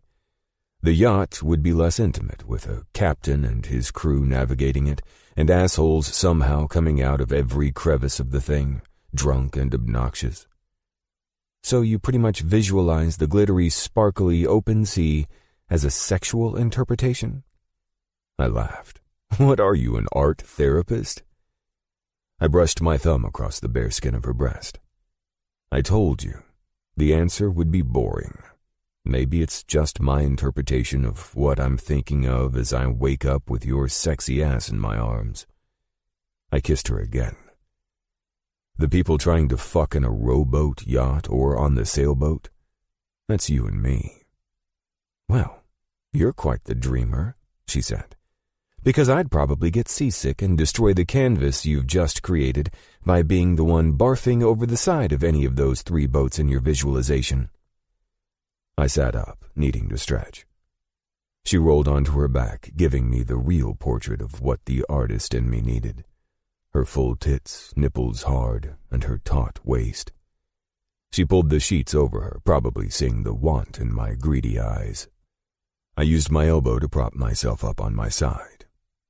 "You love the ocean?" I asked as she nodded in response. "You expressed your passion for bringing it alive on canvas." She nodded again with a smile. "Then why would you tell me you get seasick? How does that even work?" She shrugged. "I can love and lose myself in the majesty and the beauty of the ocean without knowing whether or not I'd get seasick." "Have you never experienced being out in the ocean in any form?" I asked. She sighed. "Nope. Maybe it's a bit of fear from hearing how people get sick on boats, and I don't want to ruin my love for the ocean by it making me nauseous." "That's absurd," I answered her. "What are you going to do, big guy?" She ran her hand down the center of my chest. "Prove that I'll handle it just fine by renting a yacht or something?" I smirked. "No, we'll start small." I brushed my finger over her nose. "With a fucking rowboat. Then move up from there." "You're insane. I'm not risking it." Suddenly, she's no longer into taking risks? "I'd say you and I both took the most insane risk 2 people could ever take. Not knowing each other well enough like this, while having unprotected sex last night." I wanted to collapse on the bed with the fear of allowing my sexual appetite to overrule my better judgment. The rational side of my brain was trying to bring this issue up all morning, but I ignored it. I didn't want this to haunt either one of us. And it was my fucking fault for not paying attention to the fact that I'd used the last condom out of that box over a year ago. I sighed. Now that we've thoroughly managed to have sex throughout the entire night, practically begging the birth control pill to fail us both, I have to know if you fucking hate me for not being prepared. "I don't hate you for any of it," she smiled reassuringly at me. "I think we'll be just fine. Though you seem to be the type to have those on hand." "And she judges me harshly," I teased. "I deserve it. However, I haven't had a woman in this house in years. I stopped bringing that side of my life into the one home where I find my reprieve." "But you brought me here." "I did," I said, our eyes locking, mine more serious. "Because you're not just any other woman to me. I wanted you here with me. I wanted to wake up with you in my arms at the one house where I'm most relaxed. I wanted to enjoy every second of being with you, and you would have imagined I would have expected us to move into a sexual situation and prepared for that shit. Instead, the other place has the condoms fully stocked for you." "For me?" She arched an eyebrow. I ran my fingers over her forehead. "As I said, I only want you, no one else." I made the mistake of trying to replace the memory of our first night together, believing it was just sex and any other woman could fill what I wanted again after you left that morning. It wasn't the same. Until you, I didn't give a shit, but now, well. I ran my hands to pull the sheets down to expose her heavenly body to me. "You're stuck with me lusting over this angelic body until I die." "Until you die?" She laughed and sat up. "Now you're trying to pull off some portion of wedding vows with your sexual lusting about me?" She ran her hands through my hair. "While I adore it," she turned to get out of bed, "I need a hot shower." "You're a fucking tease," I said, watching her perfect ass walking around my room and laughing when she managed to find the concealed door, opening it to reveal my closet. She turned back to me. "Don't tell me the bathroom isn't some crazy nook." "Nook? Yeah, not in this place. Get your sexy ass over here," I said, opening the door that was fashioned to blend in with the walls, keeping everything in this room's focus on the open wall displaying the sea. "I'll get the water running, and if you're in the mood, I'll join you in ensuring you can find the shampoo, too." She smiled. "I'm sure you'll help me find more than that," she said, walking into the massive bathroom I loved more than any of the state-of-the-art bathrooms in either of my houses. "You're damn right I will," I said, then worked to bring the large shower to life, setting the water to an ideal temperature. Might as well get the morning started right and work up our appetites for the breakfast I'd planned to make before I asked her to spend the day out with me. The more I had sex with Ashley, the more I craved from her. The more I wanted her. The sounds the woman made were enough to make me act like some sex addict who had to have her again, this time out by the pool. Or in the pool. Both. I left her to lounge by the pool and enjoy the ocean coming to life with sailboats and people headed out to sea. We'd just eaten what I now know was her favorite breakfast, French toast with powdered sugar and strawberries. I had every breakfast food I could think of delivered to the house. While finishing up the last of the dishes, I threw a dry towel over my shoulder and turned back to find my phone vibrating, alerting me to Jim ringing in. I closed my eyes and exhaled. Damn it. I forgot about the shitstorm from last night. I thought while I considered if I should ruin a blissful morning and answer the damn thing, or ignore it and wait until after I brought Ash home to deal with what Jim had learned. Fuck it. I'd text him. He said he'd handle whatever came out of it. I was going with that. Jake. Busy. Did you handle everything from last night? Jim. We need to talk.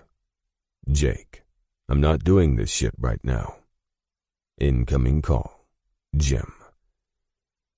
God damn it, I said, sliding to answer the phone. I told you to handle this shit, I said in a low voice so Ashley wouldn't be disturbed with me wanting to kill my brother at the moment. There's more to handle than just you in this situation, he said. It appears that someone leaked photos of you and me at that club last week. You and I are now the world's most eligible bachelors, taking care of hearts and money. What the fuck are you talking about? I'm still working on why you and I are capturing the attention of the press, but we are. I hate this fucking town, I fumed. This docu-series is fucking us over.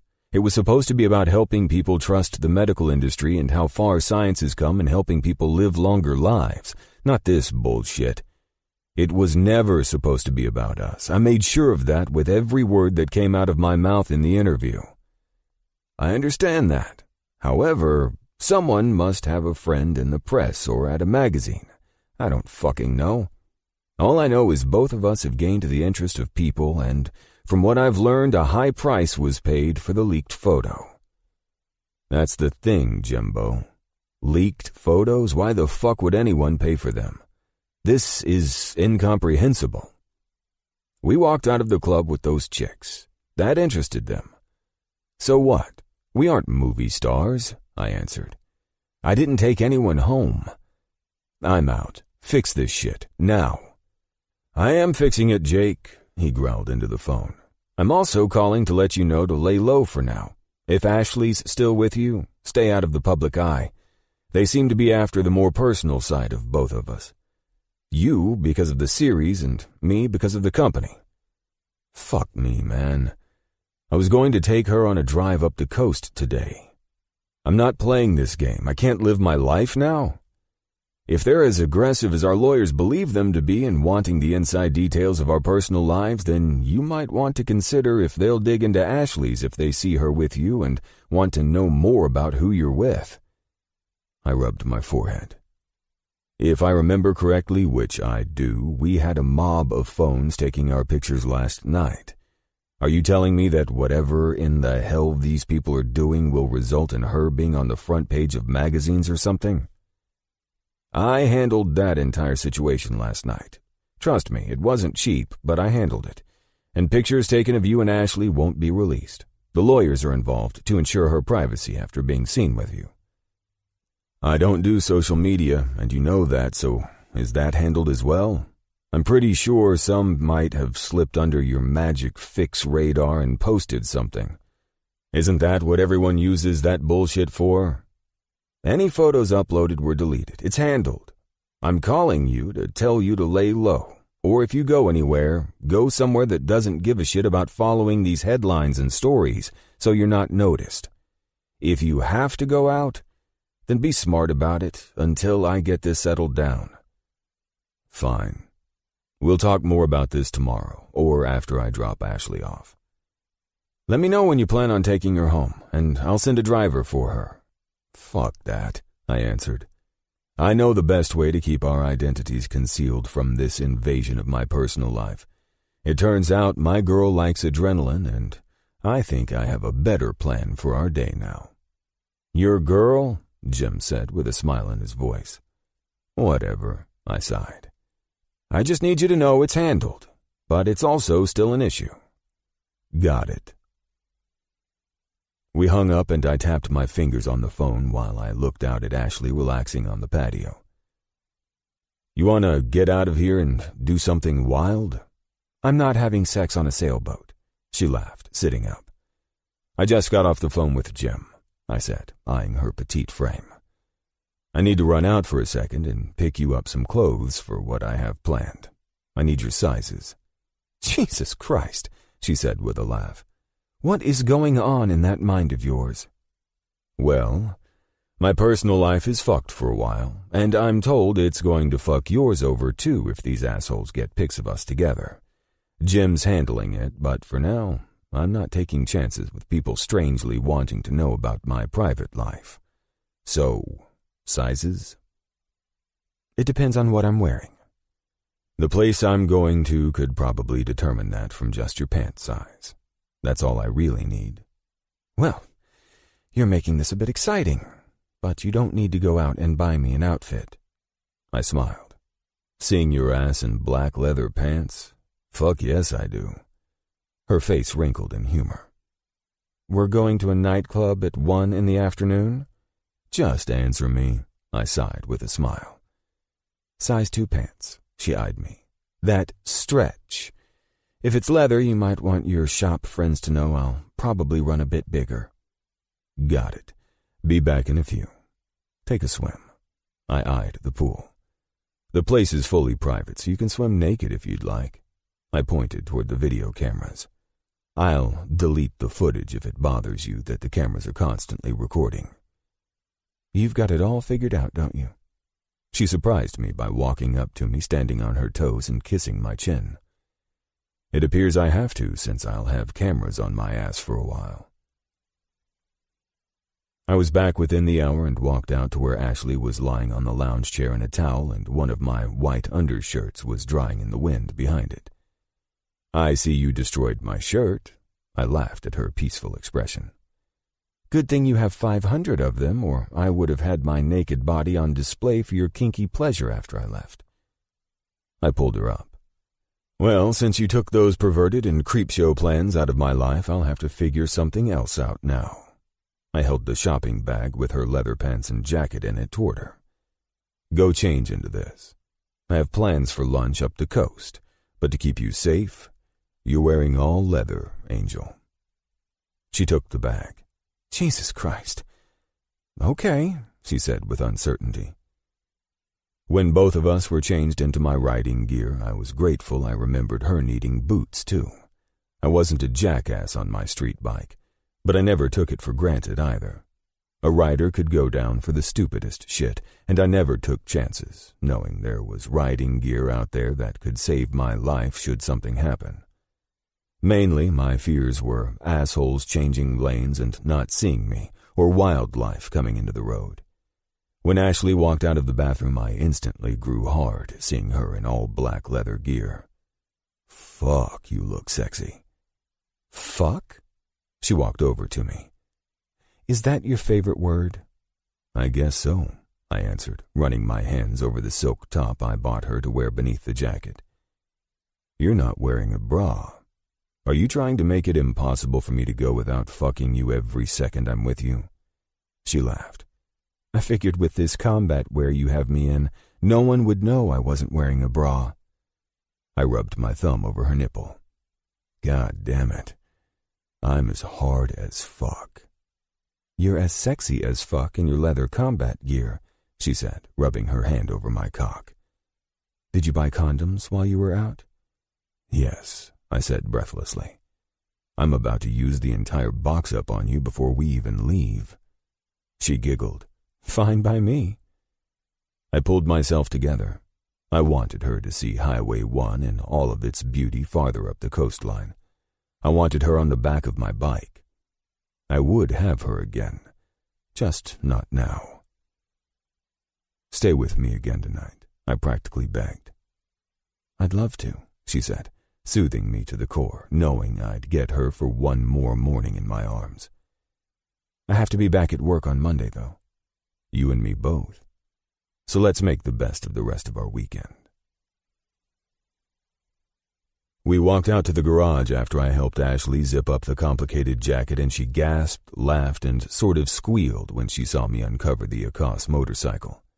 The bike was tailored to my specs, but still known as one of the fastest bikes built. "Are you sure this was made for 2 people?" "Believe it or not, I'm quite grateful I allowed for the added room on the seat. Your tight little ass will fit perfectly. I didn't want it limited to just my riding alone." I ran my hand through my hair, eyeing the bike. I've never taken anyone on a bike with me, so I don't know why I'd design it to work for 2 riders, but I'm glad as hell I did. "Well, I love to ride," she said, shocking me. "My dad used to take me out on the Harley before he sold it when Mom got sick. It'll be fun to get back on the old iron horse." I looked at her in disbelief. I've seen women cringe at the mere sight of a street bike. I was certain you'd fight me on this. "Well, I'm not like most women. You said it yourself." "No," I answered. "You're not."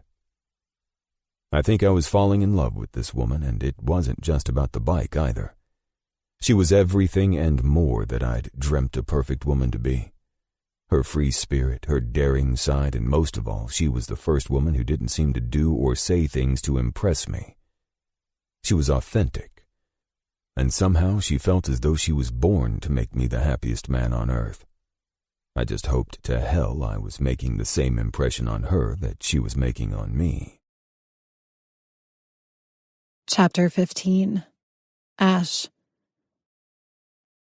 Exhilaration surged through my body, holding on to Jake tightly while he maneuvered the bike up the coastline. He was an excellent rider, and I could quickly tell that with how he rode at high speeds. I'd ridden multiple times with my dad before, but that paled in comparison to molding my body tightly to the driver and becoming one with them and the bike while moving at speeds that sent adrenaline spiking in my system. I screamed in the helmet more than once, enjoying the spark of energy that I can now say had been extinguished by despair for far too long. I had been suffocating for so many years, and now it felt like I was retaking my first breath. We were on a long stretch of road that went on for a while, and I leaned my head against Jake, resting it on his upper back and enjoying the views of the ocean this part of the highway had to offer. The white foaming waves that crashed into the shoreline felt like they were rolling into the shore to greet my liberation and welcome me back home. I sucked in a breath, letting tears slip out of the corner of my eyes in delight that this weight I'd been carrying around on my shoulders was suddenly lifted.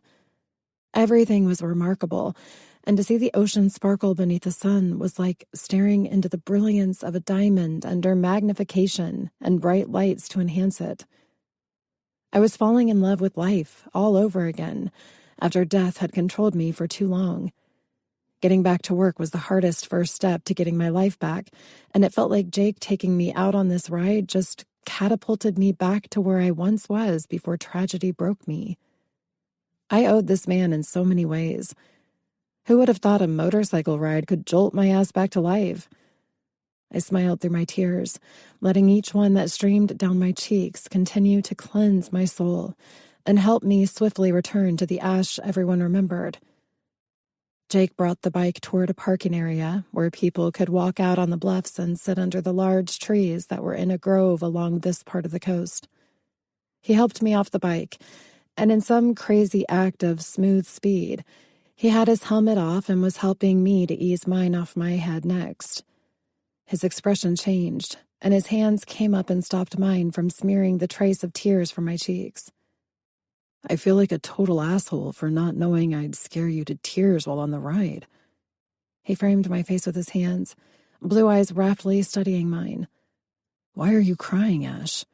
Are you okay? I sniffed and smiled. I'm just happy, was all I could say before I impulsively hugged him. Thank you for doing this. Any time, he said, his voice riddled with confusion.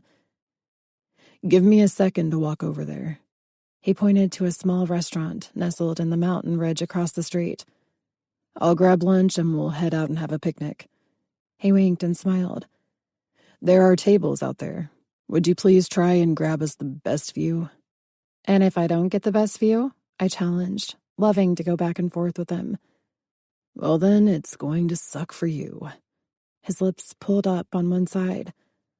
All I need to see is you, and my best view is handled. He brushed his finger over my nose, a cute mannerism I adored in this side of him.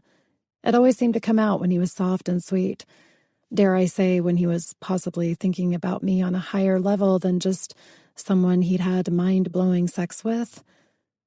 I found the perfect table at the end of the ridge under the shade of some trees.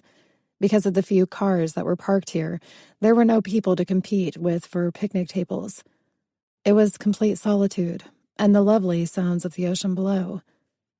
Jake joined me about 15 minutes after I sat down, placing a large paper bag on the table with 2 bottles of water. Are you cold? He asked, eyeing the leather jacket I wore. Well, I know I'm not wearing a bra, and my nipples are hard. I glanced around. With the way you sounded earlier, I didn't think sex in public would be a good look for the fancy doctor. Good look or not, he arched an eyebrow at me, pulling sandwiches and containers of fruit and raw vegetables out of the bag. I wouldn't give a shit. Get your smart brain out of the ditch, Mitchell. I stood. I'm stuck in this damn thing. I laughed, trying to fumble with the zipper that practically crisscrossed my body. Hopefully you didn't pay too much for this. It might be broken already. He smiled and eased the zipper down. It's tricky, but I paid for your protection, not the ease of taking it off. I smirked at him. So if we did get my butt into a life-threatening situation, how would I get the thing off to save my life? First of all, we sat together. It would save your life, yes. Second of all, if you need it out of the jacket, I'd gladly rip it off you if we had a zipper malfunction. I rolled my eyes as I bit into the sandwich. Wow, my eyebrows rose with surprise. Chicken salad? It's delicious. He swallowed the bite he took and popped a carrot into his mouth. I noted your choice of sandwich for dinner one night after doing my rounds and checking on your dad. You'd only taken a bite out of the hospital's chicken salad sandwich. So in learning that was your favorite item on the menu for lunch, I easily could determine what to order from the menu for us today. I swallowed the raw broccoli I'd just eaten. What would make you think that chicken salad was my favorite sandwich after noticing I only took one bite of the disgusting one from the hospital? His face was alit in humor as he devoured his sandwich and moved on from the raw veggies to the fruit. You'd already had me fascinated by everything you did by that point. I took note of the sandwich, and it concerned me that you weren't eating well, so I mentioned it to your dad, who was wide awake at the time. I questioned the dreadful situation of the abandoned sandwich. He tipped his head back, gulping down some water, and I was the one becoming fascinated now, with him. I could only imagine that, and how many other conversations you and Dad had while I snored in the room. He looked over at me through his dark, square aviator glasses and smirked. Damn, he was so sexy. I couldn't find a fault in the guy if I tried. Well, that particular conversation alerted me to the fact that you hated the sandwich, so I had one of the nurses order your next favorite meal for when you woke up. Wait, I said, remembering that whole scene. I woke up to a strawberry milkshake and an In-N-Out burger. Dad said he ordered it. But he did have a look on his face like he wanted to say more, but couldn't. A cheeseburger, no tomatoes if I remember correctly. He arched his eyebrow over the silver rim of his sunglasses. I might add that it was difficult for a heart surgeon such as myself to keep a vegetable off that burger, knowing tomatoes are good for your heart and blood pressure. I rolled my eyes. I can only imagine the horror of it all. It was a nightmare, he added, feigning drama. The woman who I was fascinated by on all levels had found a way to let me down. All while she was asleep? I played along with him, enjoying his handsome expression while we ate. What a bitch. Surely she knew that you had her heart's best interest in mind? She obviously didn't have my heart's best interest in mind. She always found a way to be sound asleep when I visited her dad. Perhaps she didn't know your hours. 7 in the morning and 7 at night. Every damn night. He popped a grape in his mouth and leaned over to kiss me.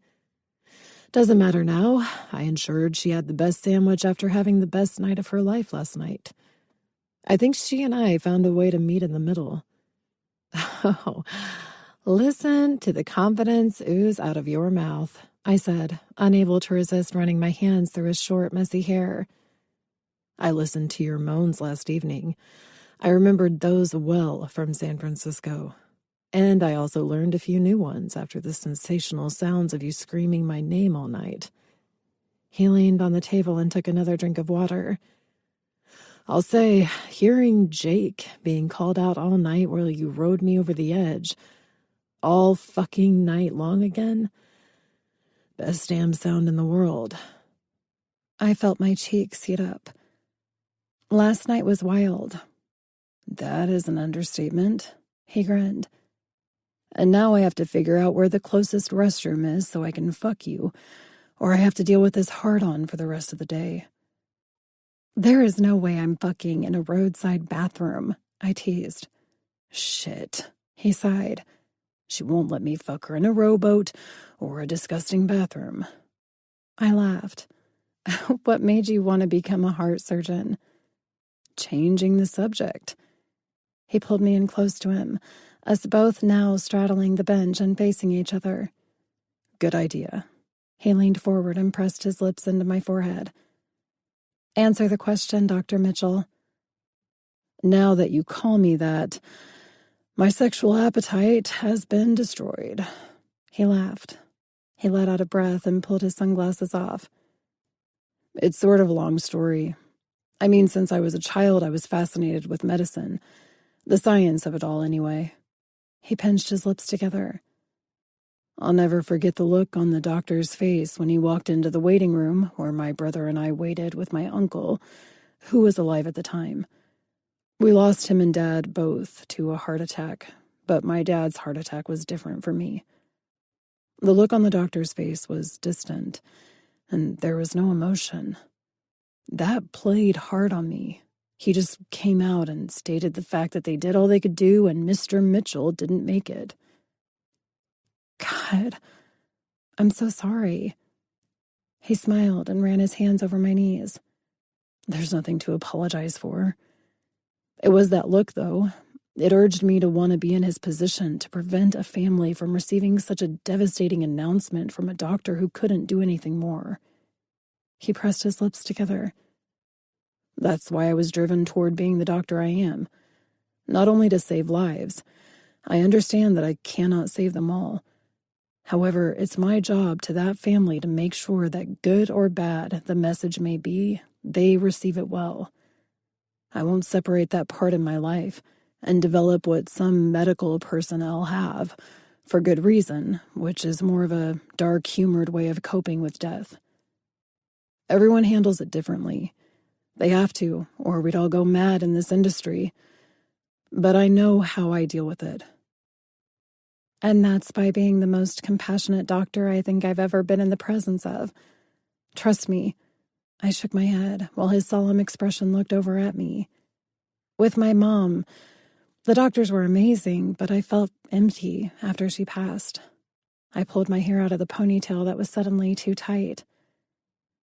I didn't expect the doctors to show any form of sympathy. I knew that wasn't their job. Mom's case was obviously different since she went before we could even get her on hospice, but I didn't feel like it was the doctor's job to comfort us. He shrugged. As I said, I got into this line of work to save not only patients, but also their families from grief. Becoming a heart surgeon was something I became passionate about after wishing I could have saved my dad on my own. Living in guilt as a freshman in college that I should have been able to do more but knew I couldn't. Guilt plays with your mind. I know that now, but it drove me to learn more about the silent enemy that took my dad. Then my uncle soon after. Heart disease runs in my family, and thankfully with my knowledge, my brother and I are doing well by taking precautions. He let out a breath. Shit, he laughed. I haven't thought this topic in a long time, and I think I'm making absolutely no sense. It makes sense. You became passionate to save others from what you went through. Now look at you. You're the most amazing doctor in the world, I think. It's why you are a celebrity. I laughed. He rolled his eyes. Yeah, that most definitely wasn't why I became a heart surgeon. He rubbed the outside of my leg. I'm not the best. I've lost patience, and when I do, it's not easy for me to digest. But I do move forward in remembering why I became a heart surgeon. I don't know if I've ever really let you know, but I can't thank you enough for saving my dad and for calling me during his surgery when I was losing my mind out there. He smiled. You've thanked me in numerous ways. And yes, that's sort of a unique thing I do while in surgery. If I'm going over and I believe the family is concerned, I make sure I speak to them personally and assure them all is well. If it's not well, I cringed at even asking that. I still believe it's my duty to call out to the waiting family. These families and my patient entrusted me with their lives for these surgeries. I feel I need to guarantee I am either having great progress or working with as much passion as I know they have to keep their member with us. I guess the best answer to if it's not going well is they need to know I'm in there fighting for their family member's life, and I won't stop. Anything to reassure them. How can you even think to do surgery and talk on the phone? I laughed, grateful my lame question just now didn't affect him. He shrugged. Although everything down to the last stitch being made must be nothing less than perfect, I still have conversations with all the staff while working. It could be a long 4 to sometimes 12 or more hours standing there. He smirked at me. It's because you're a badass doctor and you know it. As long as that's how you feel, then that's all I care about. He leaned forward and kissed my lips. Let's get out of here and go for a hike. There's a perfect area out here that I believe you could capture beautifully in a painting for my home. You hiring me? I chuckled, and he stood with me. Depends on how good you are. He draped an arm around me and brought his lips to my ear. In bed tonight, that is, he said. And of course, I was the one who couldn't visualize anything else now. One thing I knew I had to do was not get too close to this man. And what the hell did I just do? Ask the one thing about him that truly attracted me to him. His answers and being the most perfect and compassionate doctor who ever existed only made me more attracted to him beyond where I was, trying to guard my heart. I wasn't stupid. An empty box of condoms in his house? Yeah, the guy could get any girl he wanted, and that was obvious. I didn't regret having unprotected sex, but don't think I didn't have concerns about whether or not he was truthful about me being the only one. He could drop me tomorrow or next week from what I was learning about the rumors of him. It's why I had to be smart around him with my emotions and my own heart. So when all was said and done, we wouldn't mess around without condoms again. With him buying condoms today, it only reassured me that he felt the same as I did. No stable relationship should come out of this, or could come out of this. Even if the man I learned about through hospital gossip was a player, then that let me know what I was doing with him. Playing. And damn it, I wasn't ready for a relationship. I just wanted to enjoy life again. And if having sex with a gorgeous doctor would be a part of me learning to live life again, then that's exactly what I was going to do. Chapter 16. Jake. After what seemed to be the best weekend I'd had in too long, dawn was here on Monday morning and it was time to return to work. Never once had I dreaded a weekend ending and returning to work until now. I loved my job, there was no doubt about that, but I also loved every second of being with Ash. She never fully opened up about herself, but instead she did what she seemed to be a master of skill at.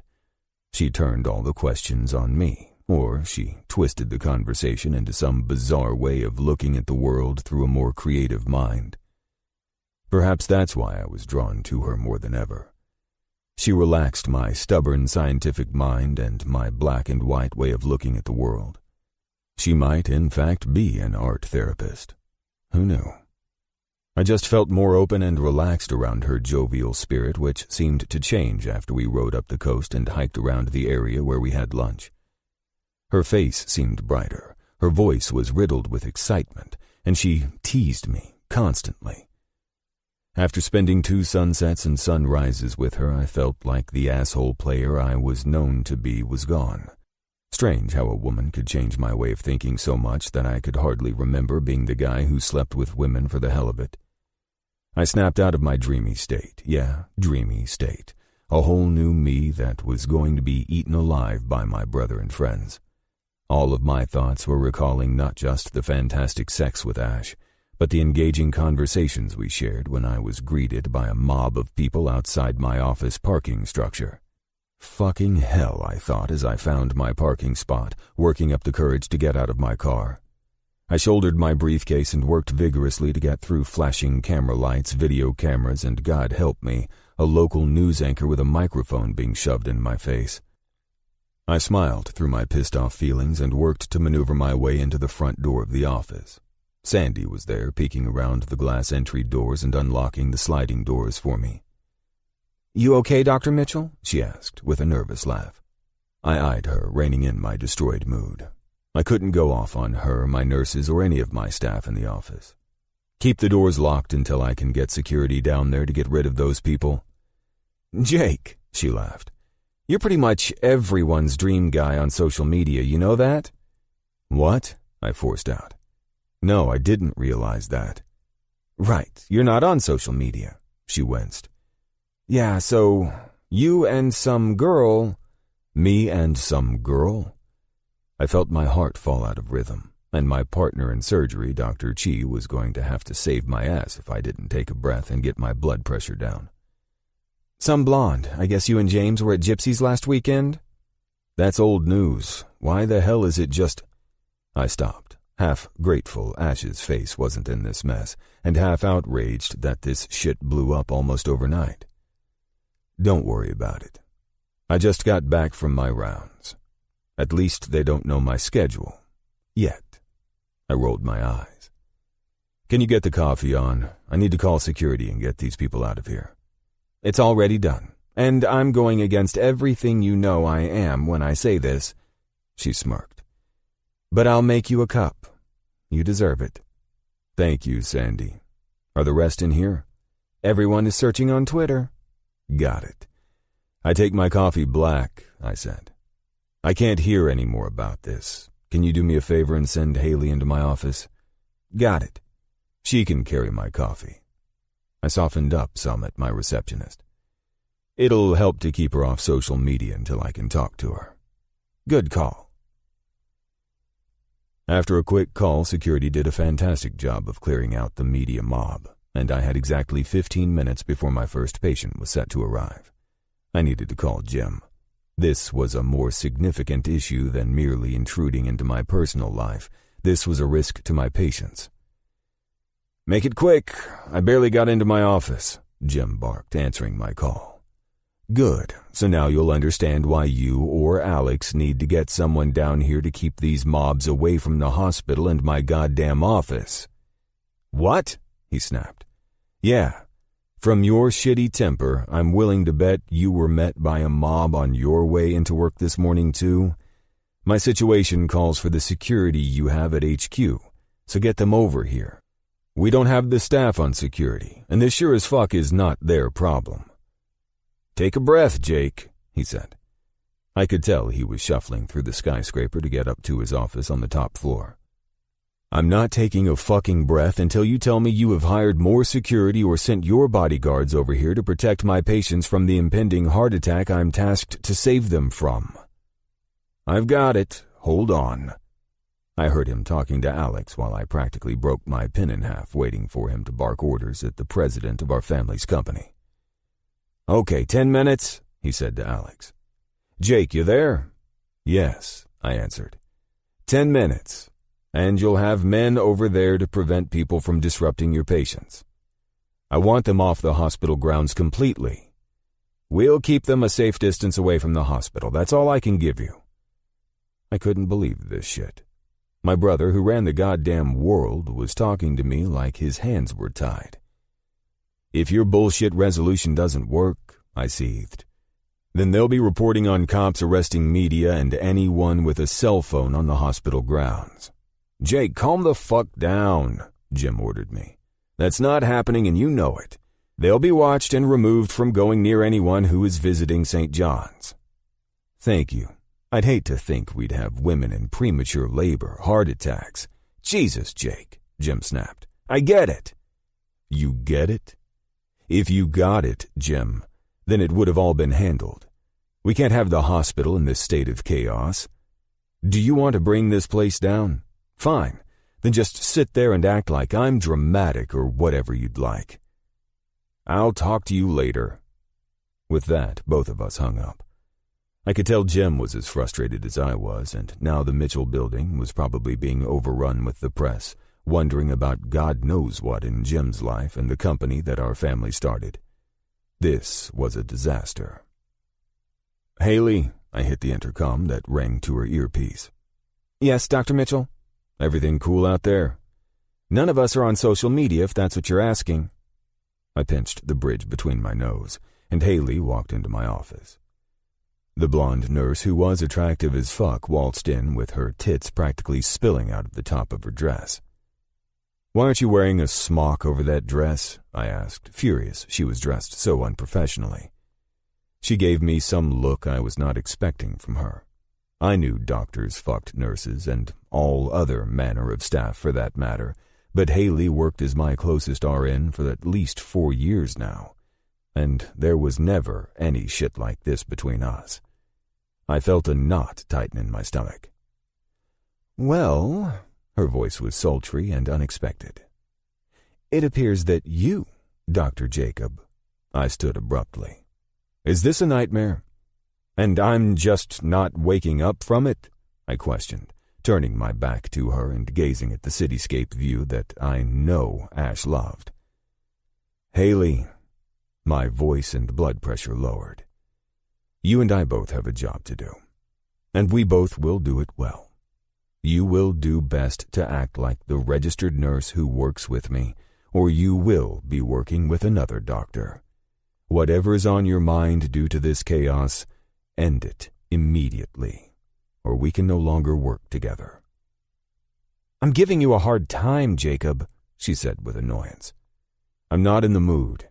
You know exactly how I feel about what you believe to be funny, and this dress that is highly inappropriate to wear in the office. Cover it with a smock or get to the hospital, find your scrubs, and change." "I get it," she sighed, cheeks bright red when I turned around. "Sorry, I really am." "Thank you for understanding," I said. "I'll have Steph accompany me with all of my patients for this morning." She turned to leave. "Haley." "Yes, doctor?" "I want all phones off social media until all of this settles down. We have to run this office with you as the best example for all of our nursing staff. I expect everyone will honor that while we work to end the nonsense of the media taking an aggressive interest in this business." "I'll talk to the ladies." "I'm sure they've already seen you dressed like this." I waved my hand over her dress. "Yes," she answered. "Talk with the girls, and make sure everyone is in scrubs." "Yes, doctor." She walked out of the door and I rubbed my forehead, trying to take a few breaths and remove every clusterfuck that had hit me sideways since stepping up to my office this morning. Shit. This wasn't going to get any better. I had to brace myself for the worst, and that was not in my personality. I went to my refrigerator, opened the glass door, and pulled out an ice-cold bottle of water, downing the thing instantly. I walked over and sat at my desk.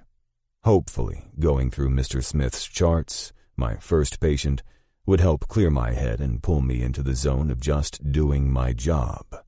My job that was strangely ruining my life. I should have never done that docuseries.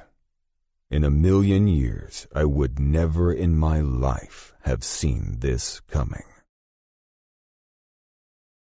Chapter 17. Ash. It had been 2 weeks since I'd last seen Jake in person.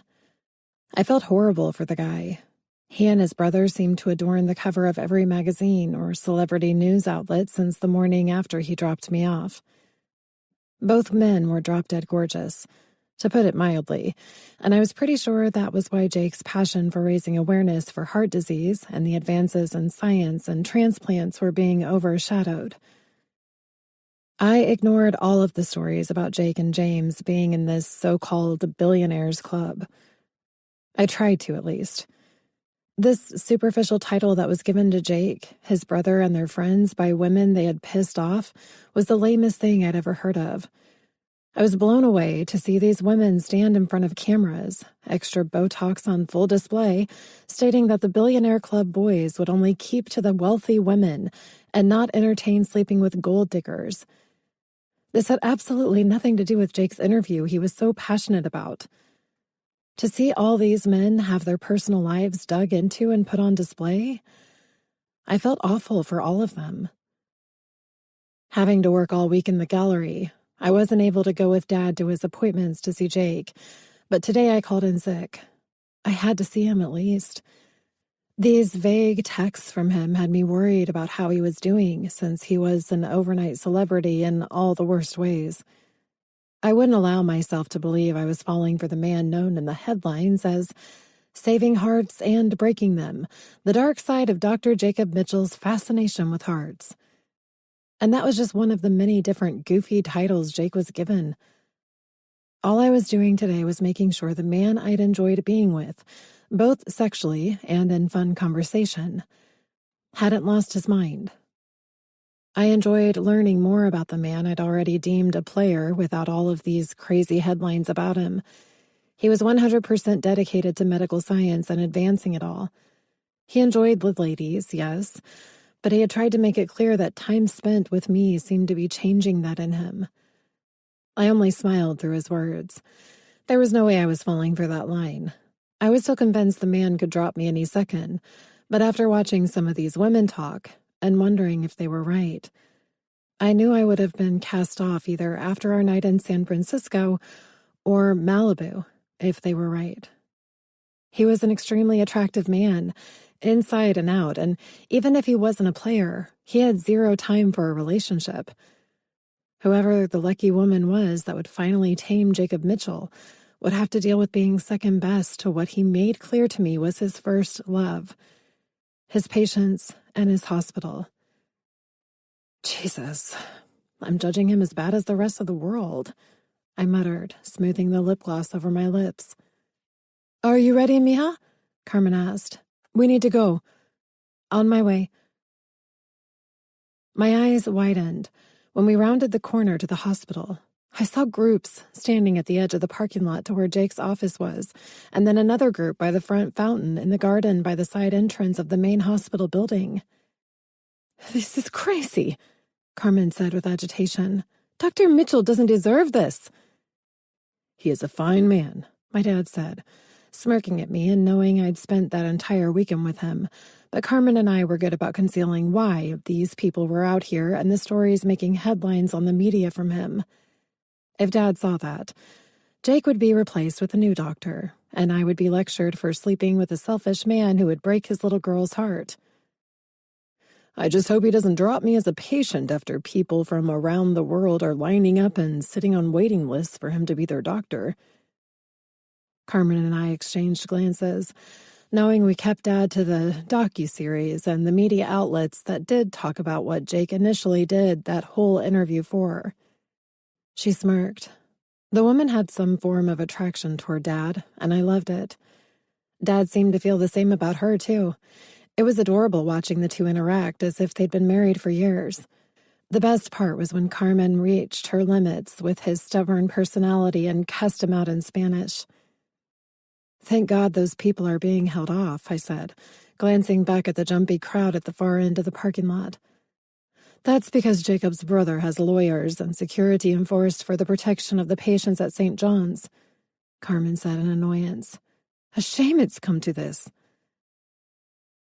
We sat in the waiting room, watching some reality TV court show, and as I watched the famous no-nonsense lady judge tear into the plaintiff for the 4th time, we were called back.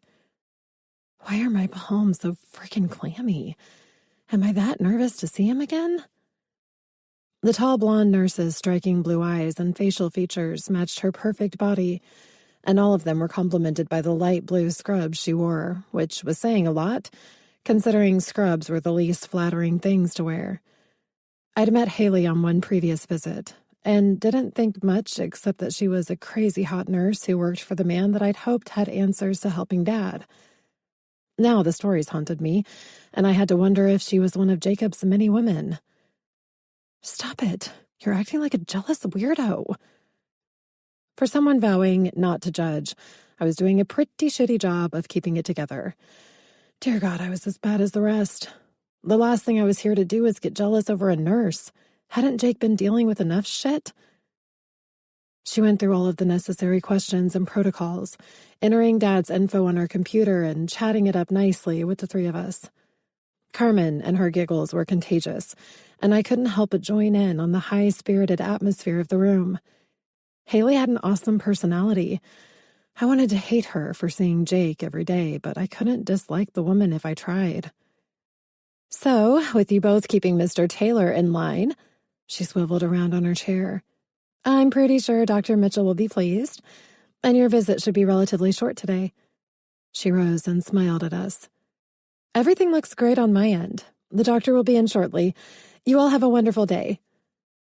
We kept our voices low for the few minutes before there were 3 quick knocks to the door, and Jake's voice accelerated my heart. Good thing Dad was the one hooked up to the heart and blood pressure screen, because if it were me, I'd look like a total asshole. I was sort of hidden, sitting in the chair by the curtain where Dad was front and center on the exam table. Carmen was at Dad's side, still watching all of the monitors when Jake came into the room. "Mr. Taylor," he nodded, looking at the charts. "All looks well here." He flipped the clipboard closed and turned toward the monitor and started typing while going into the familiar banter I remembered him and Dad doing at the hospital. I crossed my leg and relaxed into the chair, watching Jake in fascination. His white smock covered his pristine suit and complemented his perfectly messed hair and his sexy ass for me. God, I did miss this man. Running my fingers through his dark hair, his rich cologne, his brilliant knowledge of the woman's body, and how mine reacted to his every touch. "And Ash," he said my name, and I snapped out of visions of this man, making me crawl out of my skin 2 weeks ago. "She's well, I'm sure." "Well, if it's not Carmen, it's Ash keeping my butt in line." Dad laughed, and his eyes moved over to mine. "Why don't you ask her yourself?" Jake was typing stuff in at a computer at the desk that was along the wall across from me. His quick typing slowed, still not looking back. "Well, I would make time to say hi to her if I weren't behind in patients," he said as his typing picked up. "This circus outside has forced me to push out the times of my early patients. It's been quite crazy," he said. "All right, everything is great. What we'll do," he said, turning and clicking a pen closed and slipping it into his coat pocket, "is have the receptionist schedule you for 4 weeks from today." He rose and smiled at Dad. "Congratulations, Mr. Taylor. You've made it to the milestone. where you don't have to come in once a week anymore. In a month, I will reevaluate, and perhaps we continue moving forward with the device assisting your heart, and we won't have to bring up the transplant conversation again. I've been watching that documentary of you, Dr. Mitchell, Dad said, and I could see Jake's face grow solemn. You're doing remarkable work. Between Carmen and my daughter pushing me, I might be giving in on this transplant idea. Jake's face lit up, and his sapphire blue eyes were brilliant. That is something I truly needed to hear, he said, almost breathless from the shock. Please think about this some more, and we'll continue this conversation next month when I see you again. You got it, Doc, Dad said, and I could see him smiling with delight that he just contributed to what we all witnessed, probably the best thing Jake needed to hear coming from the documentary. After Jake helped Dad up and went to leave, that's when we made eye contact for the first time since he'd entered the room. He stopped, and his smile almost threw me off balance, making me sit back down in my chair. Haley, he called, door open and eyes never leaving mine. I'll need a few minutes before I meet with my next patient, he said. Yes, Dr. Mitchell, her voice rang out. Ash, he smiled, and I swear it was that crazy feeling of having old souls reuniting again that was happening between us. Mr. Taylor? He questioned Dad. Jake's smile was wide, and I could tell that Dad understood why his doctor seemed to have a change in his mood suddenly. Yes, Dad said, now the one in control and not the doctor. Would you mind if I spoke with Ash while you were... We'll be out in the car.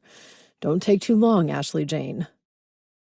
My mouth dropped open at Dad for using this moment to drop my middle name on me and act like the crazy man I knew him all too well to be.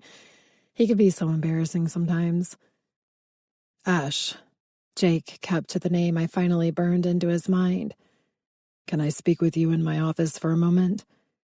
Yeah, I said, eyeing my dad's rascally grin and Carmen's knowing smile. I followed Jake down the hall to the double doors of his office. I walked in, remembering the beautiful views of this room, and after the door clicked, I was abruptly pulled into Jake's arms. Holy shit, he whispered, cradling my face in his hands. How could I forget how beautiful you are? This certainly is the best day since last seeing you, Ashley Jane, he said with playfulness. Glad my dad could give you something to tease me with. He exhaled, and his eyes were transfixed on mine. His lips were closed but pulled up into a smile, his eyes dazzled as his thumbs brushed over my cheeks. If I don't kiss you, I'm going to lose my mind. That's when I pulled him into me. I imagined us reuniting in some aggressive kiss, his hands all over me as they'd been in the past, but this was different. He gently brought his lips to mine, and before I could open my lips to deepen our kiss, one of his hands cradled the back of my head, while his other slid across my lower back. My body went limp against his strong body, and my head dropped back for his mouth to explore my neck.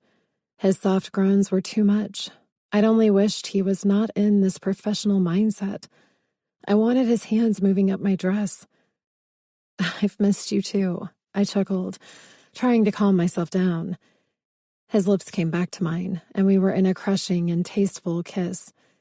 The expensive fragrance of his cologne reminded me of our naked bodies, tangled up in so many crazy positions that worked to send me over the edge and into the best orgasms I'd ever experienced. We both pulled away at the same time, and he stepped back and smiled at me. Part of me wants to call out and have the rest of my patients canceled for the day. He arched his thick black eyebrow at me. It's taking everything that I am not to fuck you right here and now. Easy, Dr. Mitchell, I teased, placing my hands in his extended ones. Now is not the time. My office, my rules. He bantered back. Oh, really? He laughed. I've contemplated this over and over because I need to see you, but I don't want to share you with all the assholes I have to join this weekend on the yacht. My eyes widened. What are you talking about? I laughed as he walked me over to his desk, leaned against it and wrapped his arms around me. He brought his lips back to my neck. I have to be at some ridiculous party on the yacht this weekend. I was pissed that I forgot about it, but it's going to be filled with dumbasses that my brother and friends invited along. It's probably another fundraiser, and I've tried multiple times to get out of this previous commitment I made over 2 months ago. You're willing to risk. I sucked in a breath as his lips explored my collarbone and his hand rubbed over my breast. Me barfing on the boat, sick in some room? I thought I could last the weekend not seeing you, but after seeing you today, it's confirmed that I can't. I need this weekend with you. Jake, I stepped back and laughed. You already said in your little artsy vision that those two people couldn't enjoy, I mouthed the words, fucking, on a yacht. I believe I was wrong. They can. He smiled. There is medication you can take to ease nausea if you experience it. The yacht will remain in the bay and not the open sea. Oh, God, I sighed, nervous about this idea. I can't swim, I lied. You swam quite well in my pool after I chased your naked little ass down. And, well, let's just say I haven't stopped thinking about our moment in the pool since impulsively taking your body then and there. I glanced back at the door. Shh, I giggled. The last thing you need is office gossip, I'm sure. Don't destroy the moment I'm having, he smiled. Come on the yacht with me. I'll ensure you don't get sick. What about all of those cameras and everything these people are doing to put you on blast daily? We've already worked our way around that. No one will know where the two idiots they deem as celebrities are. He took my hand and kissed my palm. Come with me? He begged through his beautiful eyes. To save your next patient from waiting any longer, I'll go. He rose, but I pushed him back. If I get sick on that damn boat and you ruin my love for the ocean, I'll take you back to the beach house and we'll let you regain your love for the ocean through numerous ways you seemed to appreciate while we were there. I walked forward and couldn't believe I felt the need to